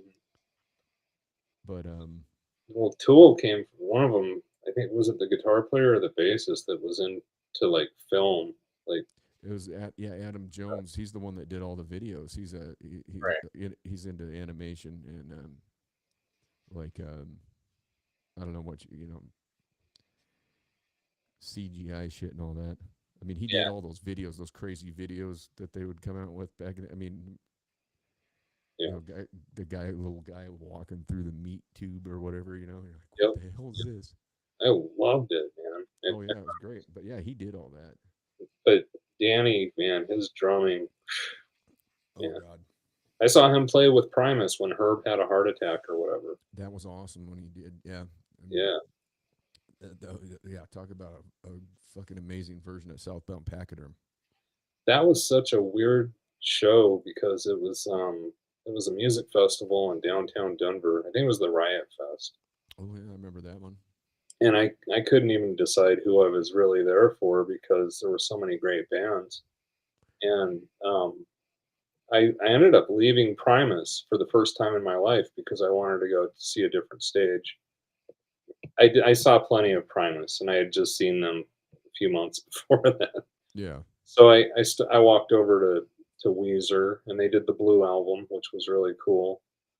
And before that, I saw Flaming Lips, and finally they were doing their own shit because the last time I had seen them, they did the Dark Side of the Moon, and oh yeah, I was kind of pissed because I like yeah, their music. I like their music. yeah. Why do you want to go hear that? Oh yeah, well, I mean, Yeah, but I almost got into a fight that night because Slayer was also playing there, oh shit, and Slayer and NoFX and Primus, and yeah, it was bizarre. But just a there was like menagerie. Heather and I were there, and there was this geeky guy that was I mean, I when I say geeky, he was just a little guy. He was a nice guy, and he looked like more of a Weezer fan. And all the Slayer fans, like when their show ended and Satan went home. And I don't mind Slayer. They have a lot of talent. Oh But man. those meatheads showed up and they started like roughing that kid up. Like maybe he wasn't a kid, but he was just, I don't know, a little pipsqueak. And dude, I got so mad. And they were just bullying him. And I had my arm cocked back and I was gonna nail this Slayer dude right in the back of the head. And Heather grabbed my arm, like, and I'm so glad she did. I'm so glad she did, dude, Yeah, because it's I would probably have a good been call. thrashed by that whole gang of them. Well, that's yeah. And it used to get wild. That night that Tool opened up for Primus, it got bad that night, and I was in the front mosh pit, and this skinhead came in and started screaming racist shit. Oh, nice. And I mean, That's we're wonderful. in Oakland, but it's predominantly white people, but still nobody wants to hear that shit. No, And no way. he got stomped the fuck out, man. And then the security came in and they stomped him out. I mean, they basically drug him out of there by his foot. And I remember this girl here. I'm at a bar one night, and there's hardly anybody in there. She gets up and she puts on John the Fisherman, and Mhm. I look and I go, what the hell do you know about Primus? And she goes, I know I was at a show in Oakland in 1995 on New Year's Eve. And I said, bullshit. I said, I was there. I said, what do you remember about the show? She goes, I remember that skinhead getting stomped out down in that mosh pit. I was standing right. I said, what? I said, I was in that mosh pit. So, I mean, right there, I knew she wasn't lying, you know? And then later on, she showed me the ticket stub and I showed her mine. I was like, yeah, here, you know? I mean, Nice. it was crazy. All those years later, you know, you run into something. It's like, what? You were there? Oh my gosh, man, But there were so many different bands that I would see, and you run into the same people, like, a few years later that were at that show, right. and you, like, clicked or whatever, and you're pals that night. Yep. And then you see him again at a different venue in a different year, and it's like, "This is cool." It That's what I used love about that's what I love about Widespread Panic, man. I mean, I'm like over 150 shows. I don't know. I quit counting. I Yeah, just know that's where it's at or whatever. But I mean, and people are always like, "How do you just travel by yourself and go to like see the same band 3 nights in a row?" And I'm like, "Well, it's a different band every night though, because it's not there's never a their policy is they don't ever repeat a song uh-huh, at least for 3 nights. So they don't even throw it in the set list. If they play it one night, then you're never going to hear it again. You're not going to hear it till maybe 4 shows later. And sometimes they don't even throw it in that. It's just every night's different. yeah, And I'll go into a show. It doesn't matter where at Milwaukee, Athens, Georgia, anywhere, anywhere they play. And I'll go in by myself. But as soon as I'm in there, I'm with family. You know, and you see people you haven't seen for sometimes 15, 20 years. wow, And you just it's so fun because it's like you're saying, you pick up where you left off, you yep, enjoy the show, you don't necessarily even hang out afterwards. yeah, And it's one of those relationships with I love that relationship with people because you can just enjoy the moment and then you can just walk away. And yeah, the next time you see them, it's you just pick it up right there again and everything's cool and you don't have to go through the dramatic bullshit of everything that a friendship entails. You know what I mean? It's just like I yeah, that's love that. I mean, walking in and just I mean, when I got back out, you know, I mean, I'm sitting there and I'm in the merch line and I look over and see my friend. I haven't seen her in, you know, I don't it know how is a long. weird family connection that you have with people in those situations because Certainly, because you've experienced you know, like I was saying, that chill, that moment where yeah, it's I don't know. Sometimes you can call it whatever you want. Sometimes I call it the it. You know, when it happens, it's like you yeah, can't really put your finger on it, but it's that moment at a show when everything just all of a sudden just comes together and just bam. And I mean, and you just look at the person next to you and you're smiling and yeah, I mean, just everybody. It's just that like I said, it's that joy and it just it feeds everything. And I mean, and yeah, that's a cool thing is whether being stone cold sober or a stupid mess, there's still that consistency with live music. It doesn't. Yeah. To me, it doesn't matter. I mean, Yeah, I mean, it feels like I belong there, and everybody yeah, has their own yeah, thing. Like some guys like to go hunting, and some, you know, sure, and those are all great things. But that is my place. Like I, yeah. No, I feel the same way, and I don't think there's anything quite like it. I mean, yeah, and yeah, I'm trying to figure out how I can start getting out there, and I mean, because I can get press passes now and shit, and but the cost of traveling, and I mean, it's just I'd love to go out there, and I mean, there was no qualms about it. Before all this happened, it was just like, if there was a show, I was on plane, yeah, and but now it's just like I don't know, man. It's just it. You think about, I mean, going to cities. I guess I've almost got like a, I don't know. It's not a fear of it. It's like I don't want to be, I'm just like I don't want to be involved in any kind of nonsense. yeah. I don't either. I I mean, hate that I'm that way too, though, because I used to love hopping on a plane, and yeah, I am better off when I go alone somewhere because I'm always worried about my kids now. So I have that fear of them yeah. having fear. But Well, and that's when it's something, just me, I don't care. Whatever happens, happens. and that's something that's always on my mind too, because my son doesn't have anybody else, and that's always something that I like. I was supposed to go see Fish with Jared when Right. and they had all those prairie dogs that had the plague, Oh, yeah. and I sat back and thought about it, and I was like, I can't make a decision to go down there. I mean, and I told him, I said, here's the deal, Jared. I said, everything's probably gonna be fine, but I said, all it takes is for one of those hippies to have too much too quick and go out there and eat a prairie dog, Yeah, you right. know. And I said, the next thing you know, I said, it's like I can't be the guy bringing that back here. I said, I can't put myself in that position, and I don't think that he understood, No, but I get and you. people don't understand that when you do have somebody else that it's not all about you anymore, and you have to, unfortunately, I mean, it's not unfortunate. It's just it's the way it goes. You have to make, you know, like I haven't gone anywhere in quite some time just because the world's gone so crazy, and I'm like, what. Yeah, I mean, to the idea of going and putting myself in a position where I leave him alone, it's like, yeah. It's different. yeah, I mean, it's just like, I and you can get the thing is that's kind of why I set this studio up, because this is my little playground in here. I've got everything that I love. I can watch whatever I want if I want to watch it. I got, you know, anything you can think of. I don't know if you saw, I've got keyboards in the corner, and I do have a piano out in the other room too. you know the Saxophone and drums, and I mean, yeah, I've I got got a my wood piano, shop. got my upright, and my two bass guitars, and I've got a. That's what I I want. like to collect instruments. The I have next thing weird. yeah, well, and I do too. And that's, I had to play the upright in high school band Sweet. a couple of different times. They were easy songs. Yeah. Um, but I've been looking at getting a bass. I just don't know what I want to get. Um, but I'd really like to get a bass guitar because they're Yeah. pretty fucking cool, man. Yeah. It's entertained me for almost 30 years. Yeah, So, you know, I'm definitely glad.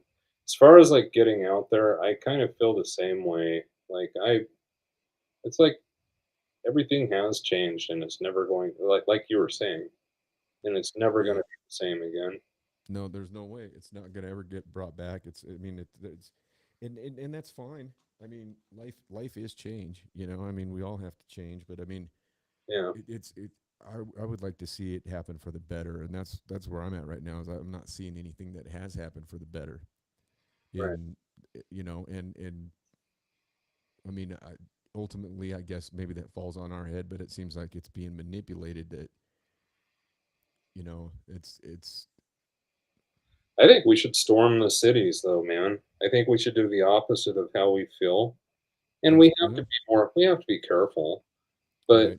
I do think that more of us need to start going to cities and doing things Well, throughout and the that's country. and yeah. Part of my point of doing this too is I want to have I want to have conversations with people that I don't. I really do. I want to have conversations with people that don't feel or think the same way as I do Yeah, sure. because I want to understand. I mean, that's the main thing. I want to understand. I want to understand, and I think that through having those conversations, especially the uncomfortable ones, Yeah.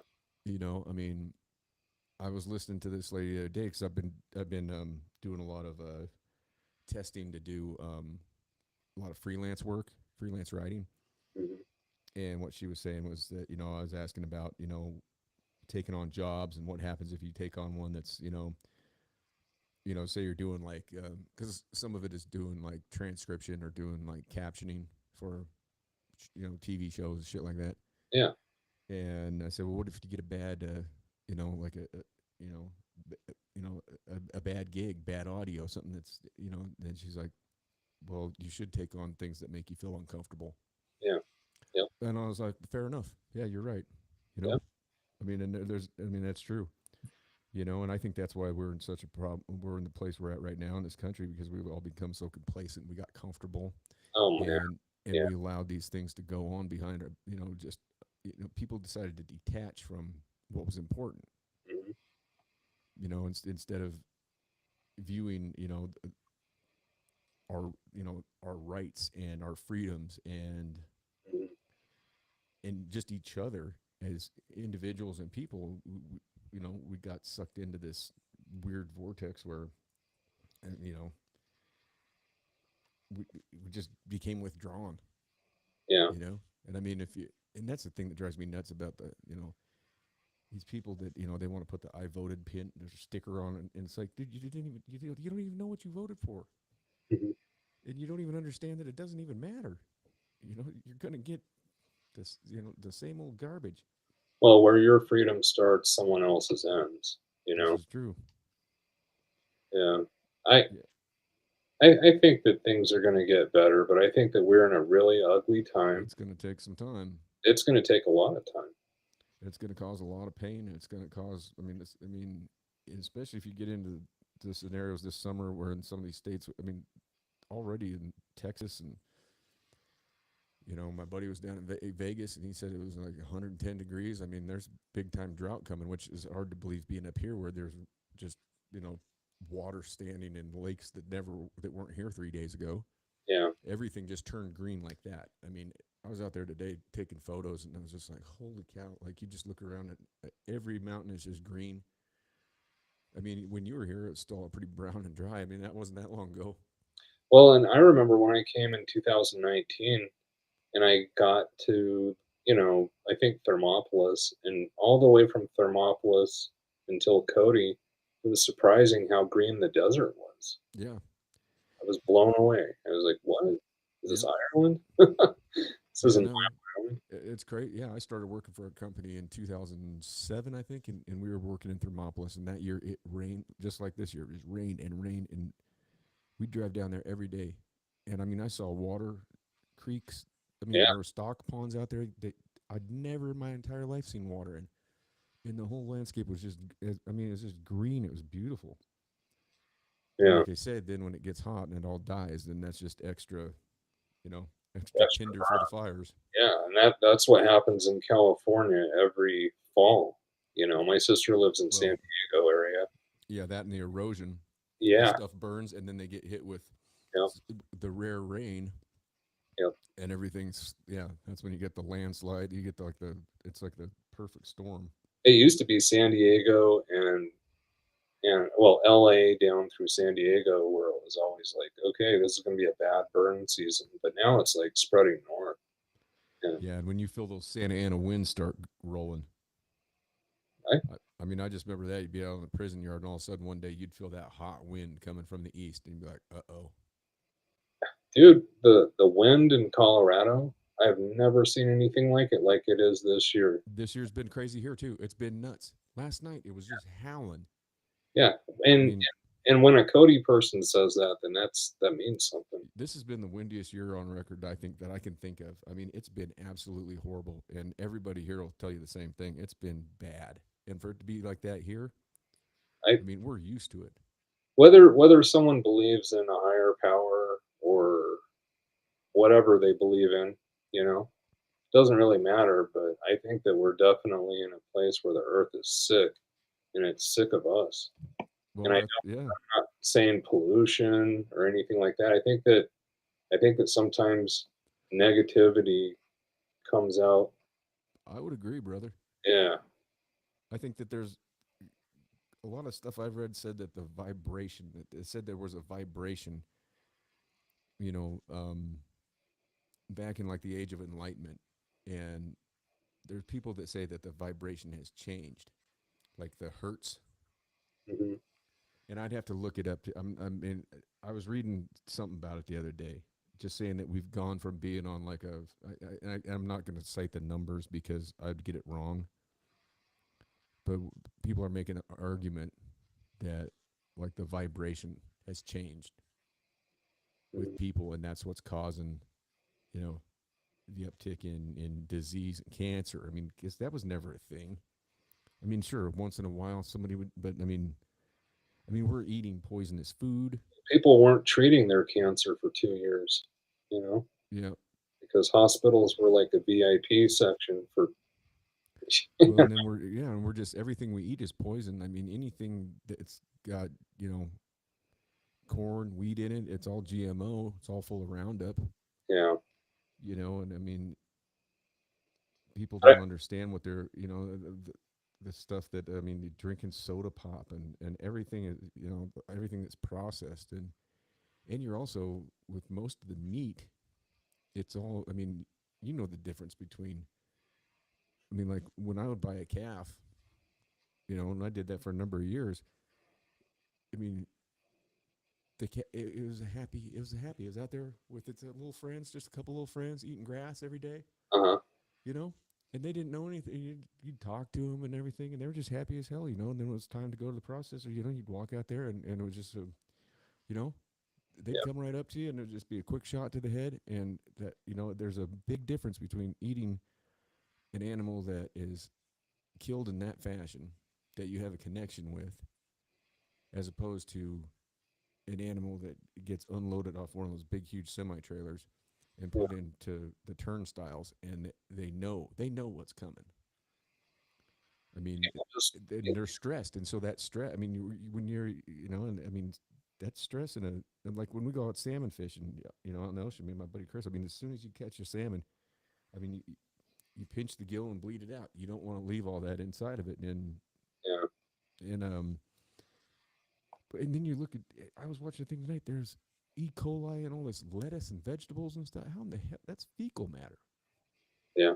I mean, we are so far withdrawn from our food sources. It's just, Well, if in that's it's crazy. because everybody who everybody who's talking about the borders and everything, everybody's using Mexican people like they're slaves on Sure, they both are. sides. You're, And yep. the E. coli comes from using people like slaves and not having adequate places for people to take a shit in. So they Yeah, just shit where they're at. yeah. And then they don't have a place to wash their hands. It gets Yeah. on the produce. I watched it happen when I was in prison. Every federal place has what they call a unicore shop, and so where I was at, it was a metal shop, metal fabrication. So they built lockers and any kind of metal stuff, and for the government. Well, it paid 23 cents an hour. So when I get there, I'm asking like, I don't want to work in the kitchen. So you have 2 weeks when you get there to find a job doing something else. Otherwise, they put you in the kitchen, and I was not going to go work in the chow hall. Yeah.